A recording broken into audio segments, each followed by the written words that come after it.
Hello friend, आज की video में बात करने वाले अपने human anatomy and physiology unit first के इंपॉर्टेंट क्वेश्चन उसके सोल्यूशन के बारे में। काफी लोगों को डिमांड आ रहे थे, सर जल्द से जल्द हमें इंपॉर्टेंट क्वेश्चन उसका सोल्यूशन प्रोवाइड करिए।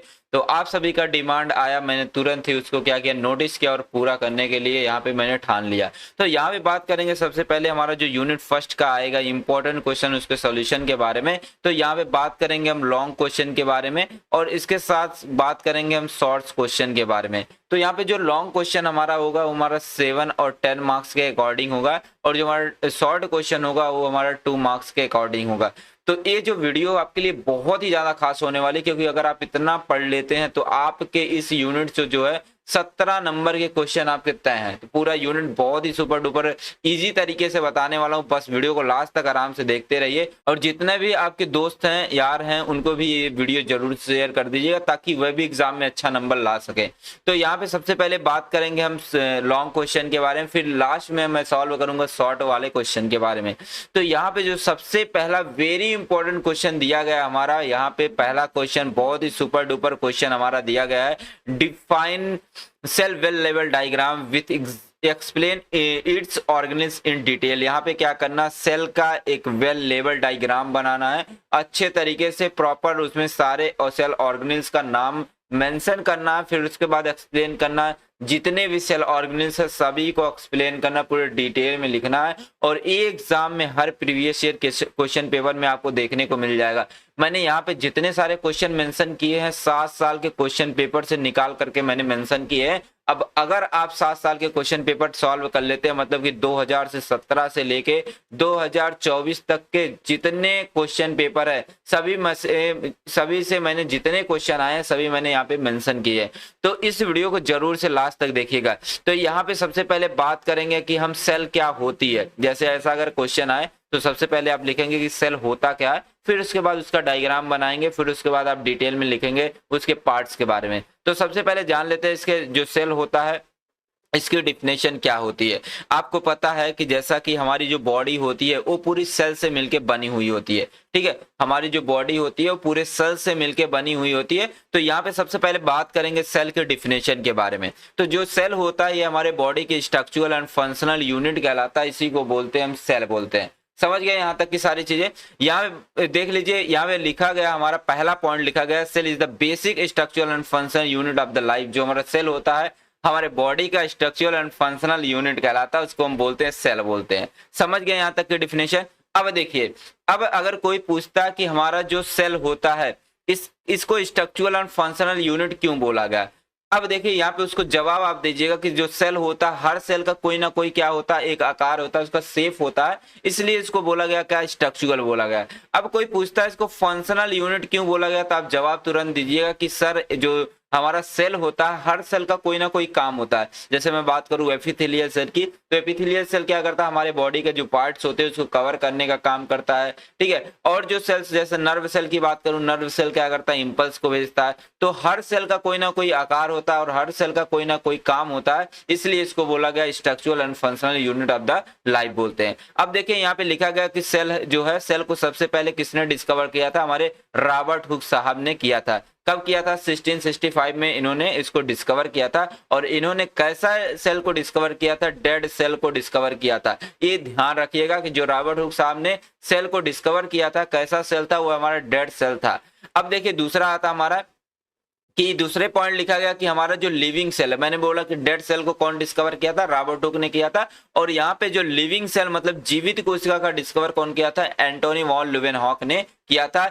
हमारा किया था 1829 में इसको डिस्कवर किया था, ठीक है। अब यहाँ पे आपको कहानी से समझाते हैं। हमारे थे एंटोनी वॉन ल्यूवेनहॉक साहब थे, ये निकल देते एक जंगल में। अब जंगल में जैसे ही निकलते हैं तो वहां पे देखते हैं एक तालाब, देखते हैं उस तालाब के पानी को क्या करते हैं, अपने अंजूरी में ले लेते हैं। ऐसा कोई है नहीं, मैं बस याद कराने के लिए, आपको मेमोराइज करने के लिए मैंने एक ट्रिक बनाया है। अब क्या किया, एंटोनी वॉन ल्यूवेनहॉक साहब को दिखता क्या, एक तालाब दिखता है, उस तालाब से क्या करते हैं, अंजूरी भर पानी ले लेते हैं। और इनके पास क्या था, खुद की माइक्रोस्कोप थी। अब उस माइक्रोस्कोप के नीचे ले जाके देखा तो इनको क्या दिखाई दिया, एक ऐसे चलते हुए मतलब कि मूवमेंट करते हुए कुछ जीव दिखाई दिए। अब उस जीव के मतलब लिविंग ऑर्गेनिज्म के बारे में स्टडी किया तो वो हमारा क्या था, बैक्टीरिया था। तो सबसे पहला जो हमारे एंटोनी वॉन ल्यूवेनहॉक साहब ने क्या किया, बैक्टीरिया मतलब एक लिविंग सेल के बारे में क्या किया, डिस्कवर किया। तो इसलिए इनको बोला जाता है क्या, फादर ऑफ माइक्रोबायोलॉजी बोला जाता है। फादर ऑफ माइक्रोबायोलॉजी क्यों बोला जाता है, क्योंकि इन्होंने सबसे पहले बैक्टीरिया को डिस्कवर किया था, इसलिए इनको बोला जाता है फादर ऑफ माइक्रोबायोलॉजी बोला जाता है। समझ गए।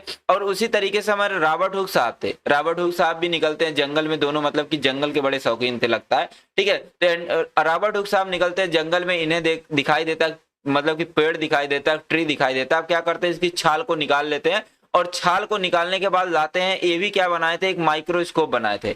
खुद की रॉबर्ट हुक साहब ने एक माइक्रोस्कोप बनाई थी। उस माइक्रोस्कोप के नीचे ले जाके देखते हैं तो जो हमारा छाल था, पेड़ की जो छाल थी, उसमें जो है हनी कॉम लाइक स्ट्रक्चर दिख रहा था, मधुमक्खी के छत्ते जैसा स्ट्रक्चर दिख रहा था। उन्होंने उसका नाम क्या रख दिया, उसका नाम रख दिया सेलुली रख दिया। क्या नाम रखा था, सेलुली नाम रखा था। बाद में ही इसे मॉडिफाई करके क्या नाम रखा गया था, सेल नाम रखा गया था। तो आई होप आपको इतना कॉन्सेप्ट समझ में आ गया होगा। और यहाँ पे लिखा है, यहाँ पे अगला पॉइंट लिखा है कि जब हम सेल के बारे में स्टडी करते हैं, मतलब स्टडी ऑफ सेल, उसको क्या बोलते हैं, साइटोलॉजी बोलते हैं। क्योंकि साइटो का मतलब ही होता है क्या, सेल होता है, और लॉजी का मतलब क्या होता है, हम स्टडी बोलते हैं। जब हम सेल के बारे में स्टडी करेंगे तो उसको सर क्या बोलेंगे, हम साइटोलॉजी बोलते हैं। तो सेशन जो ये आज का हो रहा आपके सामने, जो रिकॉर्डेड वीडियो चल रही है, तो इस सेशन को जरूर से सब्सक्राइब लाइक कर लीजिएगा, क्योंकि एक सेशन की वीडियो बनाने के लिए पूरी रात मेहनत करनी पड़ती है, ठीक है। जितने सारे टीचर के आप वीडियो देखिए, सभी का लाइक शेयर सब्सक्राइब जरूर से कर दीजिएगा।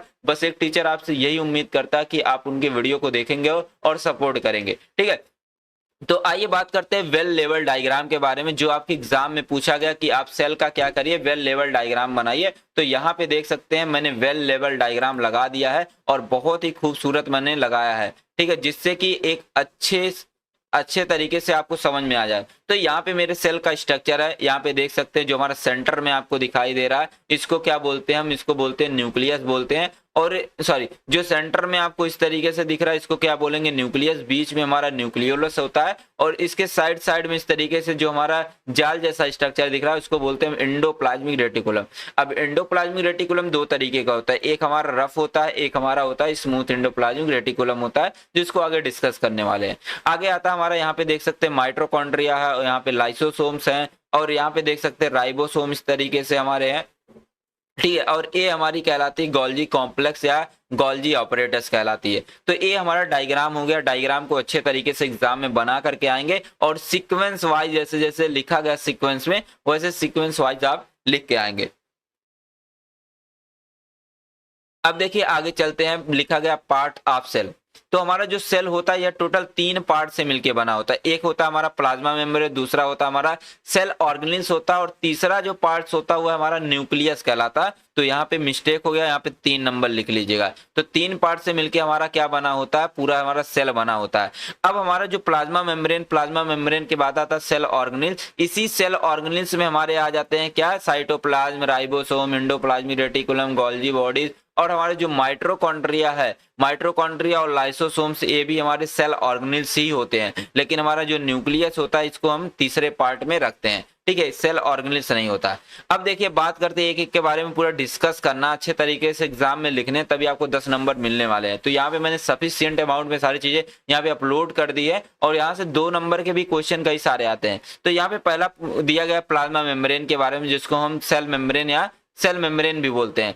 तो जो हमारा प्लाज्मा मेम्ब्रेन होता है, ये हमारे सेल का जो आउटर कवरिंग होता है, मतलब ऊपर वाली जो सबसे लेयर होती है, इसको बोलते हैं हम क्या, प्लाज्मा मेम्ब्रेन बोलते हैं। और ये क्या करती है, हमारे सेल को कवर करके रखती है, ढक करके रखती है, और हमारे सेल को प्रोटेक्शन मतलब सुरक्षा प्रदान करती है। यहाँ पे लिखा गया कि हमारी जो प्लाज्मा मेम्ब्रेन होती है एक तरीके की सेलेक्टिवली परमिएबल होती है। सेलेक्टिवली परमिएबल का मतलब होता है कि जिस चीज को हमारी प्लाज्मा मेम्ब्रेन चाहेगी उस चीज को अपने अंदर लेगी, और जिस चीज को चाहेगी उस चीज को इसी सेल मेम्ब्रेन के थ्रू वापस भेज देगी। उसी को बोलते हैं हम सेलेक्टिवली परमिएबल बोलते हैं। तो वही लिखा है, allow only few substance to pass through it, मतलब कि इसको सेलेक्टिवली परमिएबल इसलिए बोला गया क्योंकि ये क्या करता है, कुछ ही सब्सटेंस को अपने अंदर जाने देता है या अपने अंदर से बाहर निकालता है, इसीलिए इसको बोला गया क्या, सेलेक्टिवली परमिएबल बोला गया। और जो हमारा प्लाज्मा मेम्ब्रेन होता है यह हमारा 55% प्रोटीन से बना होता है, 40% जो होता है लिपिड से, और 5% जो होता है हमारा कार्बोहाइड्रेट से मिलकर बना होता है। और ये प्लाज्मा मेम्ब्रेन जो होती है फास्फोलिपिड की बाई लेयर होती है। फास्फोलिपिड की क्या होती है, बाई लेयर, मतलब कि 2 लेयर फास्फोलिपिड की पाई जाती है। और इसमें जो पहला लेयर होता है वह मतलब कि जो हमारा पहला होता है फास्फोलिपिड के जो मॉलिक्यूल्स होते हैं उसमें 2 पार्ट होते हैं, मतलब कि फास्फोलिपिड की बाई लेयर होगी इस तरीके से, एक हमारी लेयर इस तरीके से हो जाएगी, दूसरी लेयर हमारी इस तरीके से, इसको बोलेंगे क्या, फास्फोलिपिड बाई लेयर। अब फास्फोलिपिड की बाई लेयर में इस तरीके से स्ट्रक्चर आपको दिख जाएंगे, तो इसको हम क्या बोलते हैं, इसको बोलते हैं हम एक हेड पार्ट बोलते हैं, एक टेल पार्ट बोलते हैं। तो यहाँ पे एक पार्ट को ऐसे जूम करके बताया गया, तो इसको क्या बोलेंगे, हेड पार्ट बोल देंगे, और इसको क्या बोल देते हैं, टेल पार्ट बोल देते हैं। तो यहाँ पे जो हमारा हेड वाला पार्ट दिख रहा है इसको बोलते हैं हम हाइड्रोफिलिक पार्ट भी बोलते हैं, हाइड्रोफिलिक पार्ट बोलते हैं। और जो टेल वाला पार्ट है इसको हम क्या बोलते हैं, इसको बोलते हैं लिपोफिलिक पार्ट बोलते हैं। लिपोफिलिक या बोल सकते हैं क्या, आप हाइड्रोफोबिक भी बोल सकते हैं, और इसको नॉन पोलर के नाम से भी जानते हैं, नॉन पोलर के नाम से भी जानते हैं। और इसको जो हाइड्रोफिलिक वाला है इसको हम क्या जानते हैं, पोलर के नाम से भी जानते हैं। तो इतने सारी चीजें हो गई। मैंने बोला कि हमारा जो प्लाज्मा मेम्ब्रेन होता है ये सेल की आउटर कवरिंग होती है, क्या करता है, कुछ ही सब्सटेंस को अपने अंदर आने देता है, इसलिए इसको सेलेक्टिवली परमिएबल बोला गया है। और ये हमारा जो था 55% प्रोटीन से, 40% लिपिड से और 5% कार्बोहाइड्रेट से मिलकर बना होता है। और ये हमारा जो होता है फास्फोलिपिड की बाई लेयर होती है, और इसमें 2 पार्ट होते हैं, एक हमारा हाइड्रोफिलिक पार्ट, एक हमारा लिपोफिलिक पार्ट होता है। तो ये सारी चीजें मैंने आपको यहाँ पे बता दी। अब देखिए डायग्राम में वही सारे मेंशन किए गए हैं, तो यहाँ पे देख सकते हैं फास्फोलिपिड की, इसको बोलेंगे फास्फोलिपिड की बाई लेयर, मतलब कि एक लेयर ए वाली हो गई, दूसरी लेयर ए वाली हो गई, तो इसलिए बोला गया यहाँ पे फास्फोलिपिड की बाई लेयर। इस तरीके से चैनल पाए जाते हैं हमारे सेल मेम्ब्रेन में, जिसके थ्रू हमारा कोई भी सब्सटेंस सेल के अंदर आता है। और यहाँ पे देख सकते हैं हमारे ग्लाइकोप्रोटीन्स हो गए, ग्लाइकोलिपिड्स हो गए, प्रोटीन्स हो गए, फास्फोलिपिड्स हो गए, कोलेस्ट्रॉल, ये सारी चीजों से मिलकर हमारा प्लाज्मा मेम्ब्रेन पूरा बना हुआ होता है। समझ गए सारी चीजें। अब देखिए बात करते हैं हम इसके फंक्शन के बारे में। तो हमारा जो प्लाज्मा मेम्ब्रेन होती है जिसको हम सेल मेम्ब्रेन बोलते हैं, ये क्या करती है, हमारे पूरे सेल को प्रोटेक्शन प्रोवाइड करने का काम करती है, सुरक्षा देने का काम करती है। दूसरा काम है कि ये हमारे सेल को सेफ मतलब कि आकार देने का काम करती है। और ये क्या करती है, अगर हमारे बॉडी के मतलब कि हमारे सेल के अंदर कोई भी चीजें आनी है या सेल से बाहर जानी है, मतलब कि ये क्या करता है, सेल को रेगुलेट और उसको कंट्रोल करता है। मतलब कि सेल के अंदर कोई भी चीज आनी है कि नहीं आनी है, या सेल के अंदर से कोई भी चीजें जानी है कि नहीं जानी है, उसको कंट्रोल और रेगुलेट करने का काम कौन करता है, हमारी सेल मेम्ब्रेन ही करती है। अब देखिए बात करते हैं यहाँ पे साइटोप्लाज्म के बारे में। तो हमारी जो साइटोप्लाज्म होता है, मतलब कि पहला आपने देखा प्लाज्मा मेम्ब्रेन के बारे में, दूसरा आपका साइटोप्लाज्म। साइटोप्लाज्म का मतलब होता है, जैसे मान लीजिए सेल का सेल वाल हो गया, मतलब सॉरी सेल मेम्ब्रेन हो गई, सेल मेम्ब्रेन के अंदर इस तरीके से जेल लाइक स्ट्रक्चर पाया जाता है, मतलब कि लिक्विड जैसी चीजें इसके अंदर ऐसे भरी होती हैं। अब इसी लिक्विड जैसे मटेरियल को क्या बोलेंगे, फ्लूइड जैसे मटेरियल को क्या बोलेंगे, हम साइटोप्लाज्म बोलते हैं। मतलब कि ऐसा फ्लूइड जो हमारे सेल के अंदर पाया जाता है, मतलब कि इनसाइड द सेल पाया जाता है, उसको बोलते हैं क्या, साइटोप्लाज्म बोलते हैं। अब हमारा जो साइटोप्लाज्म होता है ये हमारा 80% वाटर से मिलकर बना हुआ होता है, और इसके अंदर हमारे कुछ अमाउंट में ions, amino acid, protein, lipids और कुछ अमाउंट में हमारे सॉल्ट होते हैं। मतलब कि हमारे water, amino acid, protein, lipids और सॉल्ट से मिलकर हमारा साइटोप्लाज्म बना होता है। और जो हमारे साइटोप्लाज्म होते हैं इसी के अंदर जितने भी सेल ऑर्गेनेल्स होते हैं फ्लोट करते रहते हैं, मतलब कि तैरते रहते हैं। जैसे मान लीजिए कि हमारा जेल लाइक स्ट्रक्चर हो गया, जिसको मैंने बोल दिया साइटोप्लाज्म बोल दिया। अब इसी साइटोप्लाज्म के अंदर क्या होती है, माइटोकॉन्ड्रिया भी होती है, न्यूक्लियस भी होता है, गोल्जी बॉडीज होती है, सारे सेल ऑर्गेनेल्स होते हैं। तो सारे सेल ऑर्गेनेल्स क्या करते हैं, इसी साइटोप्लाज्म के अंदर फ्लोट करते रहते हैं, तैरते रहते हैं। अब देखिए इसके फंक्शन के बारे में, मतलब कि साइटोप्लाज्म क्या करता है, सेल को आकार देता है, और कोई भी वेस्ट अगर चीजें हमारे सेल के अंदर आ जाती है तो उसको क्या करता है, अपने अंदर डिजोल्व कर देता है, मार देता है। और जो हमारा साइटोप्लाज्म होता है ये जेनेटिक मटेरियल मतलब कि डीएनए जो होता है उसके मूवमेंट में हेल्प करता है। मतलब कि हमारे जो न्यूक्लियस होता है, न्यूक्लियस के अंदर होते हैं हमारे डीएनए होते हैं। अब डीएनए को अगर सेल के बाहर आना है तो सबसे पहले कहाँ पे आएगा, साइटोप्लाज्म में आएगा। साइटोप्लाज्म क्या करेगा, इसको मूव करवा के कहाँ क्या करवाएगा, बाहर निकालने में हेल्प करता है। अब देखिए बात करते हैं हम राइबोसोम के बारे में। तो राइबोसोम जो होता है एक तरीके का हमारा सेल ऑर्गेनिल्स होता है और यही एक ऐसा सेल ऑर्गेनिल्स होता है जिसके ऊपर कोई भी मेम्ब्रेन नहीं पाई जाती, मतलब कि ये हमारा मेम्ब्रेन लेस होता है। कोई भी पूछे कि मेम्ब्रेन लेस सेल ऑर्गेनिल्स का नाम बताइए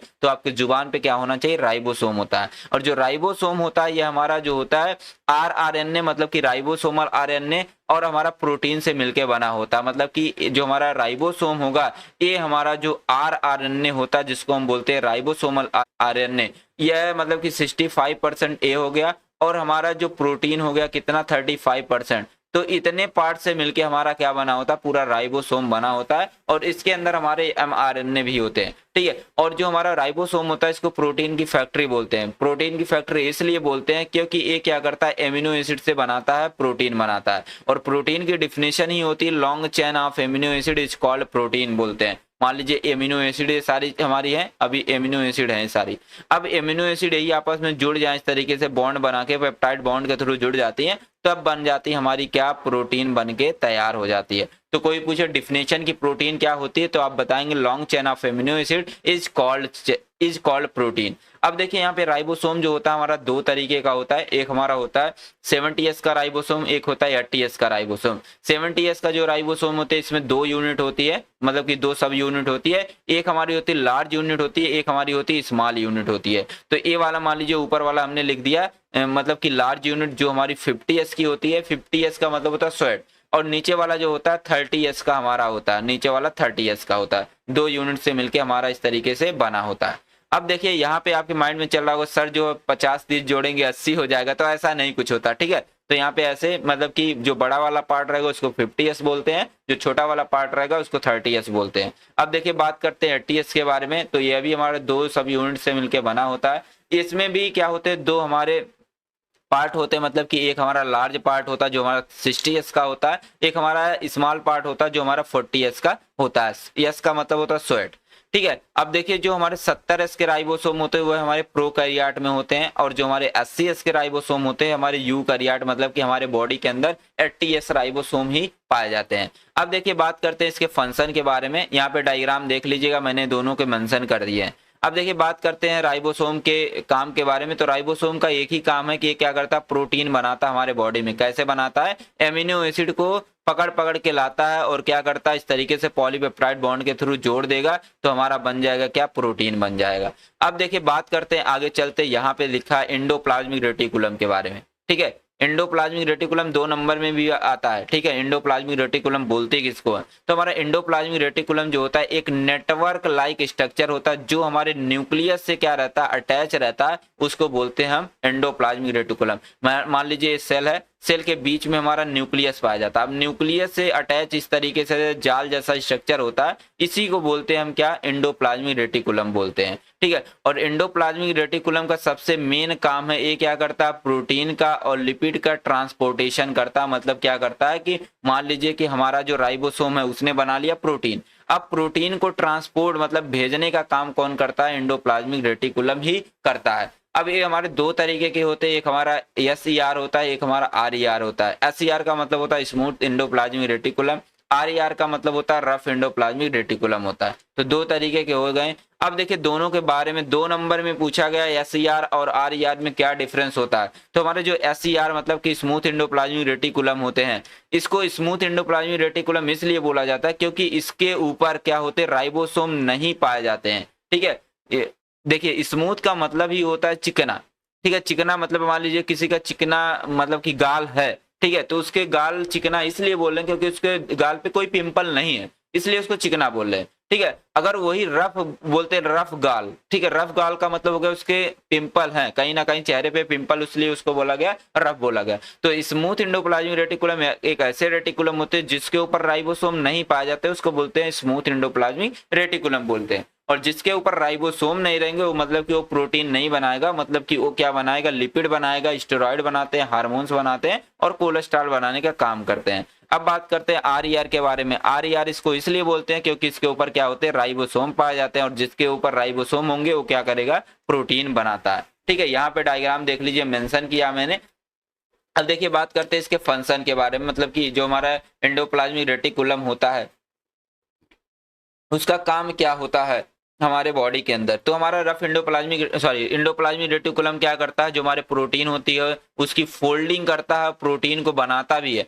ठीक है, रफ इंडोप्लाज्मिक रेटिकुलम जो होता है क्या करेगा, प्रोटीन को बनाएगा और उसको क्या करता है, प्रोटीन की फोल्डिंग भी करता है, प्रोटीन का प्राइमरी स्ट्रक्चर, सेकेंडरी स्ट्रक्चर और टर्सरी स्ट्रक्चर देने का काम भी करता है। ठीक है, कार्बोहाइड्रेट का मेटाबॉलिज्म भी हमारा ये करता है, हमारे एंडोप्लाज्मिक रेटिकुलम कैल्शियम को स्टोर करने का काम करता है। ठीक है, और जो हमारे लीवर सेल होते हैं, लीवर सेल में एंजाइम को बनाने का काम भी हमारा कौन करता है, एंडोप्लाज्मिक रेटिकुलम करते हैं। और जो हमारे इंडोक्राइन ग्लैंड्स होती है उसके अंदर हार्मोन्स बनाने में भी हेल्प हमारा इंडोप्लाज्मिक रेटिकुलम करता है। और प्रोटीन को ट्रांसपोर्ट मतलब कि एक जगह से दूसरे जगह भेजने पे का काम हमारा इंडोप्लाज्मिक रेटिकुलम ही करते हैं। अब देखिए बात करते हैं गोल्जी बॉडीज के बारे में। तो हमारी जो गोल्जी बॉडीज होती है इसको गोल्जी कॉम्प्लेक्स भी बोलते हैं और ये हमारा जो होता है न्यूक्लियस के आसपास ही पाया जाता है। नियर का मतलब होता है पास। और ये जो होते हैं हमारे गोल्जी बॉडीज होते हैं इस तरीके से फ्लैट लाइक स्ट्रक्चर इसमें पाए जाते हैं। ठीक है, मतलब कि 4 से 6 फ्लैटेड सैक लाइक स्ट्रक्चर पाए जाते हैं, आप बोल सकते हैं बैग लाइक स्ट्रक्चर पाए जाते हैं। मतलब कि 1 2 3 4 से 6 मतलब कि बैग लाइक स्ट्रक्चर होंगे। जैसे मान लीजिए 1 हो गया, 2 हो गया, 3 हो गया, 4 हो गया, 5 हो गया, 6 बैग लाइक स्ट्रक्चर यहाँ हो गया। 4 बैग लाइक स्ट्रक्चर हो सकता है और जिसको हम क्या बोलते हैं, सिस्टर्नी बोलते हैं। मतलब कि ये आपको जो इस तरीके से मुड़ा मुड़ा दिख रहा है इसको हम क्या बोलते हैं, सिस्टर्नी बोलते हैं। ठीक है, और ये हमारा जो गोल्जी बॉडीज होता है, ठीक है, जो भी हमारा एंडोप्लाज्मिक रेटिकुलम जिस प्रोटीन को फोल्ड करके भेजेगा, मतलब कि मैंने बोला कि क्या करता है हमारा एंडोप्लाज्मिक रेटिकुलम, ये क्या करता है, ट्रांसपोर्ट करता है किसका, प्रोटीन का ट्रांसपोर्ट करता है। ट्रांसपोर्ट करके कहां पे भेजेगा, हमारा गोल्जी बॉडीज के पास ही भेजता है। अब गोल्जी बॉडीज क्या करती है, उस प्रोटीन को स्टोर करती है, उसको मॉडिफाई करती है और उसको क्या करता है, जो हमारी सेल वॉल होती है, सेल मेम्ब्रेन होती है, उससे बाहर भेजने का काम करता है। अब इसको डिस्कवर कौन किया था, कैमिलो गोल्जी ने किया था, इसलिए इसका नाम रखा गया था गोल्जी बॉडीज रखा गया था। ठीक है, 1898 में इसको डिस्कवर किया गया था। अब देखिए बात करते हैं इसके फंक्शन के बारे में। तो हमारी गोल्जी बॉडीज जो होती है ये क्या करता है, प्रोटीन को स्टोर करता है, उसका मॉडिफिकेशन करता है। मॉडिफिकेशन में मतलब कि प्रोटीन का प्राइमरी स्ट्रक्चर देगा, सेकेंडरी स्ट्रक्चर देगा और टर्सरी स्ट्रक्चर देने का काम हमारा कौन करता है, हमारा करता है गोल्जी बॉडीज ही करता है। समझ गए सारी चीजें। अब देखिए प्रोटीन को ट्रांसपोर्ट करने का काम करता है। ठीक है, और जो हमारा एंडोप्लाज्मिक रेटिकुलम होता है उससे रिसीव प्रोटीन कौन करता है, हमारा कौन करता है, गोल्जी बॉडीज ही करता है। ठीक है, अब देखिए बात करते हैं माइटोकॉन्ड्रिया के बारे में। ठीक है, माइटोकॉन्ड्रिया वेरी इंपॉर्टेंट है, यहाँ से 2 नंबर के क्वेश्चन आते हैं। माइटोकॉन्ड्रिया जो होती है इसमें डबल मेम्ब्रेन ऑर्गेनेल्स होता है, मतलब कि 2 मेम्ब्रेन इसमें पाई जाती है, एक आउटर मेम्ब्रेन होती है, एक इनर मेम्ब्रेन होती है। और इसका जो डायमीटर होता है ये हमारे 0.5 से लेके 10 माइक्रोमीटर होता है। और इसको डिस्कवर कौन किया था, कोलिकर नामक साइंटिस्ट ने इसको डिस्कवर किया था। 1857 में इसको डिस्कवर किया गया था। और इसको power house of the cell बोलते हैं। Power house of the cell इसलिए बोलते हैं क्योंकि ये हमारा बनाता है क्या, एटीपी बनाता है, इसलिए इसको बोलते हैं power house of the cell. मतलब कि जो ऊर्जा गृह है, ऊर्जा का घर है, वो किसको बोलते हैं, हम बोलते हैं हम माइटोकॉन्ड्रिया को बोलते हैं। क्यों बोलते हैं, क्योंकि ये बनाता है एटीपी बनाता है। एटीपी कैसे बनाता है, जो हमारे बॉडी के अंदर कार्बोहाइड्रेट होते हैं, लिपिड होते हैं, प्रोटीन होता है, इनका ऑक्सीडेशन होता है। इनका ऑक्सीडेशन कौन करेगा, हमारे बॉडी के अंदर जो मेटाबॉलिज्म की प्रोसेस होती है इसके थ्रू इसका ऑक्सीडेशन होगा। ऑक्सीडेशन होने के बाद हमारा क्या बनता है, एटीपी बनता है। ठीक है, समझ गए। अब देखिए थोड़ा सा कॉन्सेप्ट आपको दे देते हैं। जैसे मान लीजिए आपने खाया रोटी, इस रोटी से आपको क्या मिलता है, ग्लूकोज मिलता है। ग्लूकोज मिलता है जो एक तरीके का कार्बोहाइड्रेट है। तो यहाँ पे समझिएगा, ठीक है, कार्बोहाइड्रेट आपने खाया। अब एक कार्बोहाइड्रेट जो ग्लूकोज है ये हमारा कितने कार्बन से बना होता है, 6 कार्बन से मिलकर बना हुआ होता है। अब एक ग्लूकोज जो है पहुंचेगा हमारे माइटोकॉन्ड्रिया के अंदर पहुंचेगा। ठीक है, माइटोकॉन्ड्रिया के अंदर पहुंचने से पहले हमारा जो ग्लूकोज है ये हमारा पायरुवेट में टूट जाता है। पायरुवेट मतलब कि 2 पायरुवेट में टूट जाता है। अब एक पायरुवेट पहुंचता है यहाँ पे, मतलब कि हमारे माइटोकॉन्ड्रिया के अंदर पहुंचेगा। माइटोकॉन्ड्रिया के अंदर चलता है क्रेब्स साइकिल, चलता है CERBS, क्रेब्स साइकिल चलता है। अब एक क्रेब्स साइकिल क्या करती है, बनाती है हमारे बॉडी के अंदर FADH बनाती है और NADH बनाती है। NADH बनाएंगे। अब AFADH NADH का यूज कौन करेगा? ATC, जो हमारे माइटोकॉन्ड्रिया के यहाँ पे लास्ट टर्मिनल पे होता है, जिसको बोलते हैं हम इलेक्ट्रॉन ट्रांसपोर्ट चैन बोलते हैं। अब ये क्या करेगा? इस FADH और NADH का यूज करके बनाती है क्या? ATP बनाती है। तो इसलिए बोला जाता है power house of the cell, इसको हम बोलते हैं। अब देखिए बात करते हैं इसके फंक्शन के बारे में। सबसे पहला फंक्शन क्या है कि ये हमारा जो है प्रोडक्शन करती है, किसका? यहाँ पे प्रोडक्शन लिख लीजिएगा, ठीक है। प्रोडक्शन, प्रोडक्शन का मतलब होता है क्या? बनाना। तो एटीपी को बनाने का काम हमारा माइटोकॉन्ड्रिया करती है, कैल्शियम को बैलेंस करने का काम करती है, स्टेरॉइड बनाने का काम करती है, और नए सेल के ग्रोथ में हेल्प करती है, उन्हें बढ़ने में हेल्प करती है, और सेल डिवीजन में भी क्या करता है? हेल्प करता है। मतलब कि सेल मल्टीप्लाइकेशन में क्या करता है? हमारा माइटोकॉन्ड्रिया हेल्प करता है। और इम्यून सिस्टम, मतलब कि हमारे जो शरीर की प्रतिरक्षा तंत्र है उसको भी रेगुलेट कंट्रोल करने का काम हमारा यही करता है। अब बात करते हैं लाइसोसोम के बारे में। तो हमारा जो लाइसोसोम होता है, ये हमारा क्या होता है कि लाइसोसोम जो होता है मतलब कि मेम्ब्रेन बाउंडेड सेल ऑर्गेनेल्स होते हैं, मतलब कि इसके ऊपर मेम्ब्रेन होती है, ठीक है। और इसके अंदर क्या होती है? एक तरीके के डाइजेस्टिव एंजाइम होती है, जो जिसको हम क्या बोलते हैं? हाइड्रोलिटिक एंजाइम बोलते हैं। जो हमारा हाइड्रोलिटिक एंजाइम होता है, एक ऐसी एंजाइम होती है जो क्या करती है? अगर हमारे बॉडी के अंदर कोई बैक्टीरिया या कोई अदर जो होता है फॉरेन मटेरियल अगर हमारे बॉडी के अंदर पहुंच जाते हैं, तो हमारा क्या करता है? लाइसोसोम अपने अंदर से निकालता है, हाइड्रोलिटिक एंजाइम निकालता है। अब ये हाइड्रोलिटिक एंजाइम क्या करती है? उस बैक्टीरिया के को या तो उस फॉरेन मटेरियल को क्या करता है? तुरंत डाइजेस्ट कर देगा, खत्म कर देगा। और इसको हम सुसाइडल बैग ऑफ सेल बोलते हैं, मतलब कि इसको आत्महत्या वाली सेल बोलते हैं। अब क्यों बोलते हैं? क्योंकि ये क्या करता है? खुद को कभी कभी डिस्ट्रॉय कर लेता है, मतलब कि खुद के ऊपर ही क्या करेगा? हाइड्रोलिटिक एंजाइम छिड़क लेता है। वही हुई भस्मासुर वाली कहानी, ठीक है। उसी तरीके से हमारा लाइसोसोम होता है। अब देखिए बात करते हैं इसके फंक्शन के बारे में। तो हमारा जो लाइसोसोम होता है, ठीक है, ये क्या करता है कि हमारे बॉडी के अंदर कोई बैक्टीरिया जाता है या अदर हमारे फॉरेन बॉडीज जाते हैं, तो उसको क्या करता है? हमारा जो लाइसोसोम होता है उसके ऊपर तुरंत हाइड्रोलिटिक एंजाइम छिड़क देता है और उसको तुरंत मार देता है। और ये देखिए यहाँ पे लिखा गया कि हमारे बॉडी के अंदर कोई भी अगर ओल्ड सेल, मतलब कि पुरानी सेल है, ठीक है, उसको क्या करता है? डैमेज करने का काम करता है, खत्म करने का काम करता है, या बोल सकते हैं डाइजेस्ट करने का काम हमारा कौन करता है? लाइसोसोम ही करता है। अब बात करते हैं न्यूक्लियस के बारे में। तो जो हमारा न्यूक्लियस होता है, न्यूक्लियस जो होता है एक तरीके का स्फेरिकल या बोल सकते हैं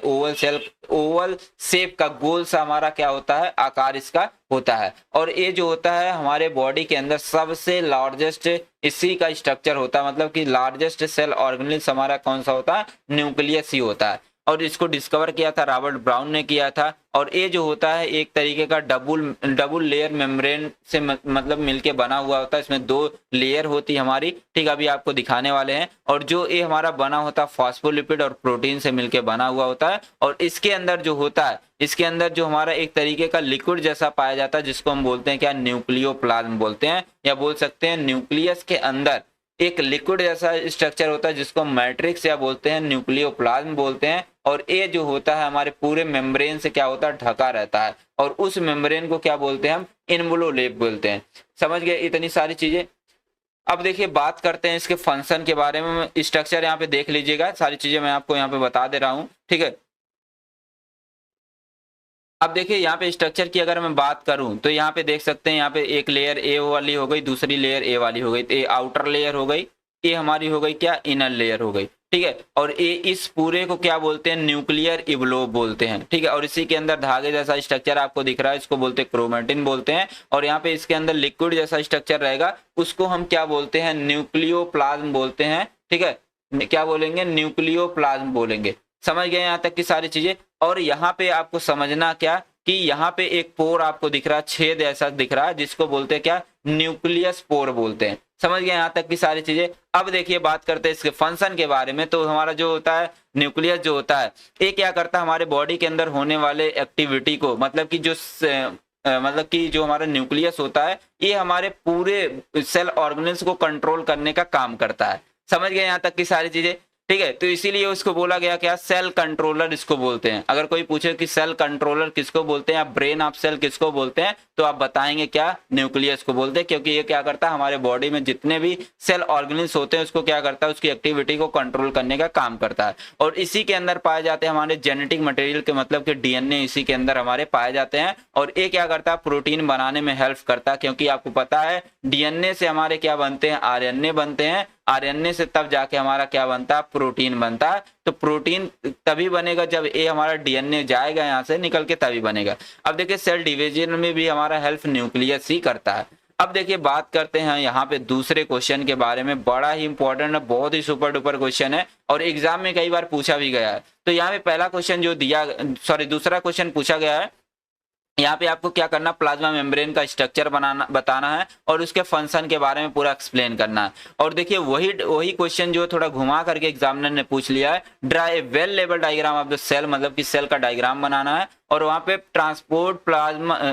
transport mechanism across plasma membrane, मतलब कि यहाँ पे क्या करना है, ट्रांसपोर्ट मैकेनिज्म के बारे में आपको बताना है। तो डायग्राम तो मैंने ऊपर बता दिया, ठीक है। अब जब ये पूछा जाएगा 7 नंबर में पूछा जाएगा, दोनों 7 ही नंबर में आएंगे ऐसे, ठीक है। तो अब मैं सिर्फ आपको क्या बताऊंगा यहाँ पे, ट्रांसपोर्ट मैकेनिज्म के बारे में, ठीक है। आइए समझते हैं थोड़ा ट्रांसपोर्ट का मतलब होता क्या है, ठीक है। आपने सुना होगा कि कोई भी चीज क्या करते हैं कि हम अगर ट्रांसपोर्ट करना रहता है, ट्रांसपोर्ट का मतलब होता है एक जगह से दूसरे जगह पे पहुंचाना, ठीक है। ट्रांसपोर्ट का मतलब क्या हो गया, एक जगह से दूसरे जगह पे पहुंचाना। जैसे मान लीजिए कि मेरे पास एक कोई यहाँ पे सामान है, इस सामान को मुझे इस जगह पे पहुंचाना है, तो क्या करूंगा, अगर मैं इसको यहाँ पे ले जाता हूं तो इसको बोलते हैं क्या, ट्रांसपोर्ट बोलते हैं। तो उसी तरीके से हमारे प्लाज्मा मेम्ब्रेन को, अगर कोई भी चीजें हमारे प्लाज्मा मेम्ब्रेन को क्रॉस करके जाती है तो उसको बोलते हैं हम क्या, एक क्रॉस प्लाज्मा मेम्ब्रेन, ठीक है। ट्रांसपोर्ट अक्रॉस सेल मेम्ब्रेन बोलते हैं या प्लाज्मा मेम्ब्रेन बोलते हैं। आप सिंपल तरीके से बताएंगे कि जब कोई भी चीज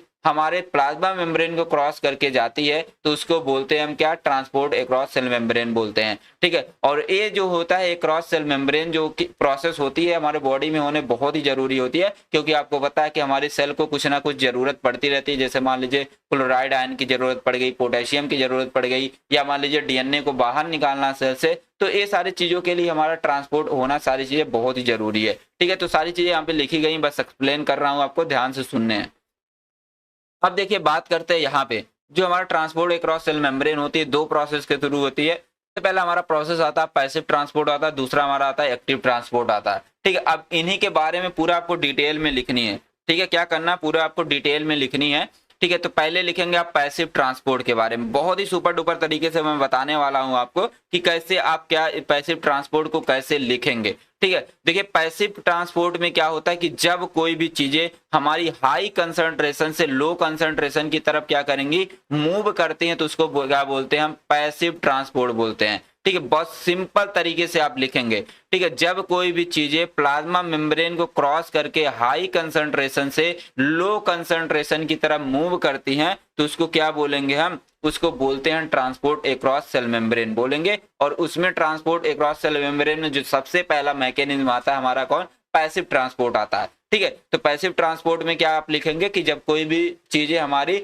हाई कंसंट्रेशन से लो कंसंट्रेशन की तरफ मूव करती हैं उसको बोलते हैं हम क्या, उसको बोलते हैं हम पैसिव ट्रांसपोर्ट बोलते हैं। और इसमें हमें कोई भी एनर्जी की जरूरत नहीं पड़ती, क्यों नहीं पड़ती, क्योंकि इसमें क्या होता है, जैसे मान लीजिए कि मेरे पास यहाँ पे बहुत ऊंचाई पे एक बॉल रखी है, अब इस ऊंचाई से मुझे नीचे की तरफ फेंकना, तो मुझे क्या बल लगाने पड़ेंगे, फोर्स लगाने पड़ेंगे, नहीं लगाने पड़ेंगे। उसी तरीके से होता है यहाँ पे, जब कोई भी चीजें हाई कंसंट्रेशन में अब लो कंसंट्रेशन की तरफ अगर आ रही है तो उसमें कोई एनर्जी की जरूरत नहीं पड़ती है, लेकिन ये हमारा एक स्लो प्रोसेस होता है क्योंकि इसमें एनर्जी की रिक्वायरमेंट नहीं पड़ती है। समझ गए यहाँ तक की सारी चीजें।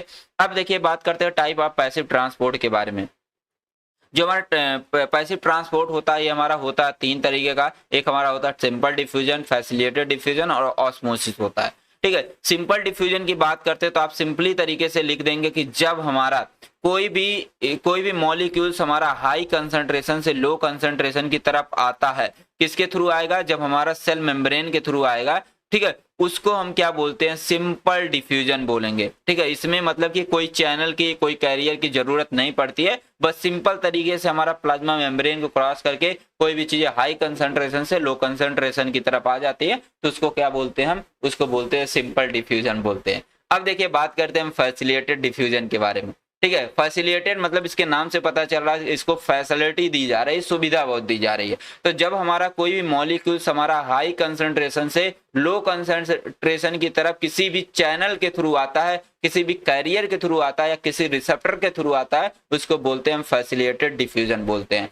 समझ गए। अब देखिए आगे बढ़ते, यहाँ पे चलते हैं ऑस्मोसिस की तरफ। ऑस्मोसिस का मतलब आप सिंपल तरीके से बताएंगे, जब कोई वाटर का मॉलिक्यूल्स हाई कंसंट्रेशन से लो कंसंट्रेशन की तरफ कोई प्लाज्मा मेम्ब्रेन को क्रॉस करके आता है तो उसको क्या बोलते हैं हम, ऑस्मोसिस बोलते हैं। तो ऑस्मोसिस रहेगा तो उसमें बस वाटर के मॉलिक्यूल्स को ही सिर्फ पार कर सकते हैं प्लाज्मा मेम्ब्रेन से। समझ गए सारी चीजें। अब देखिए बात करते हैं, दूसरा हमारा आ जाता है एक्टिव ट्रांसपोर्ट आ जाता है। पैसिव ट्रांसपोर्ट आपने देख लिया, एक्टिव ट्रांसपोर्ट के बारे में अब देखना है। एक्टिव का मतलब होता है ए फॉर होता है एक्टिव, ए फॉर होता है एनर्जी, मतलब कि ऐसा ट्रांसपोर्ट जिसमें हमें एनर्जी की जरूरत पड़ती है उसको बोलते हैं हम एक्टिव ट्रांसपोर्ट बोलते हैं। और इसमें कोई भी मॉलिक्यूल्स हमारा रहता है, ये हमारे लो कंसंट्रेशन से हाई कंसंट्रेशन की तरफ मूव करता है, उसको हम बोलते हैं एक्टिव ट्रांसपोर्ट। लेकिन आपने पैसिव में क्या पढ़ा था, जब कोई भी चीजें हमारे हाई कंसंट्रेशन से लो कंसंट्रेशन की तरफ आती है उसको हम क्या बोलते थे, पैसिव बोलते थे। लेकिन एक्टिव में क्या हुआ कि लो से हाई की तरफ आ रहा है, और पैसिव में क्या होता था, हाई से लो की तरफ आता था। बस यही सा थोड़ा सा डिफरेंस है। समझ गए यहाँ तक की सारी चीजें। अब देखिए बात करते हैं, यहाँ पे आगे चलते हैं, हमारा टाइप्स आता है, मतलब कि एक्टिव ट्रांसपोर्ट हमारे तीन तरीके के होते हैं। एक हमारा प्राइमरी एक्टिव ट्रांसपोर्ट, एक हमारा सेकेंडरी एक्टिव ट्रांसपोर्ट, और थर्ड आता है वेसिकुलर आ जाता है। और वेसिकुलर आपके एग्जाम के लिए इंपॉर्टेंट है क्योंकि यहाँ से 2 नंबर के कई सारे क्वेश्चन पूछे जाते हैं। तो सबसे पहले बात करते हैं हम, यहाँ पे चलते हैं, हमारा जो सेकेंडरी ट्रांसपोर्ट होता है यह फिर से हमारे 2 पार्ट में डिवाइड होता है, एक हमारा सिम्पोर्टर एक एंटीपोर्टर रहता है। और हमारे जो वेसिकुलर ट्रांसपोर्ट होते हैं ये हमारे 2 पार्ट में डिवाइड होते हैं, एक हमारे एक्सोसाइटोसिस एक होता है इंडोसाइटोसिस। फिर इंडोसाइटोसिस 2 पार्ट में डिवाइड होता है, फाइगोसाइटोसिस एक हमारा होता है पिनोसाइटोसिस, 2 पार्ट में डिवाइड होता है। अब देखिए चलते हैं, सभी के बारे में थोड़ा थोड़ा करके देख लेते हैं, जल्दी जल्दी करके, सारे डिफिनेशन आपको इजी तरीके से याद भी हो जाएंगे। ठीक है। प्राइमरी एक्टिव ट्रांसपोर्ट में क्या होता है कि जब कोई भी मॉलिक्यूल हमारा लो कंसंट्रेशन से हाई कंसंट्रेशन की तरफ मूव करता है, लेकिन इसमें डायरेक्टली हमें एनर्जी की जरूरत नहीं पड़ेगी, एनर्जी की जरूरत पड़ेगी लेकिन डायरेक्टली नहीं पड़ती है, उसको बोलते हैं हम क्या, प्राइमरी एक्टिव ट्रांसपोर्ट बोलते हैं। तो यहाँ पे देख सकते हैं हमारा 3 सोडियम जो होता है हमारे सेल से बाहर जाता है, और हमारा 2 पोटेशियम जो होता है वह सेल के अंदर जा रहा है, मतलब इनसाइड जा रहा है। मतलब कि यहाँ पे क्या हो रहे हैं कि लो कंसंट्रेशन से किसके तरफ जा रही है, हाई कंसंट्रेशन की तरफ। मतलब कि इधर 3 सोडियम है, इधर हमारा 2 पोटेशियम है। तो 2 पोटेशियम क्या है, यहाँ पे इसकी कंसंट्रेशन कम है, सोडियम की कंसंट्रेशन क्या है, ज्यादा है। तो यहाँ पे हमारा सोडियम जो है ये हमारा लो से हाई की तरफ मूव कर रहा है, इसीलिए इसको बोला गया प्राइमरी एक्टिव ट्रांसपोर्ट, और इसमें डायरेक्टली एनर्जी की जरूरत नहीं पड़ती है। अब देखिए दूसरा आ जाता है हमारा सेकेंडरी एक्टिव ट्रांसपोर्ट आ जाता है। प्राइमरी की तरह सेम है, बस इसमें जो है एनर्जी की जो जरूरत पड़ती है वह हमारे डायरेक्टली पड़ती है, इसलिए इसको बोला गया सेकेंडरी एक्टिव ट्रांसपोर्ट बोला गया। ठीक है। यहाँ पे देख सकते हैं जैसे हमारा आ गया सोडियम ग्लूकोज पंप आ गया, डायग्राम यहाँ पे देख सकते हैं आप, मेंशन किया गया है। ठीक है। अब देखिए बात करते हैं हम जो हमारा सेकेंडरी ट्रांसपोर्ट होता है 2 तरीके का होता है, हमारा सिम्पोर्टर होता है, एक हमारा एंटीपोर्टर होता है। सिम्पोर्टर में क्या होता है कि जब हमारी कोई भी मॉलिक्यूल्स हमारे सेम डायरेक्शन में मूव करती हैं, ठीक है, जैसे मान लीजिए कि हमारी प्लाज्मा मेम्ब्रेन हो गई, इस प्लाज्मा मेम्ब्रेन को क्रॉस करके कोई भी मॉलिक्यूल्स हमारे 2 अलग मॉलिक्यूल्स, जैसे मान लीजिए एक मॉलिक्यूल्स ए हो गया, मतलब ए वाला हो गया, दूसरा मॉलिक्यूल्स हमारा बी हो गया।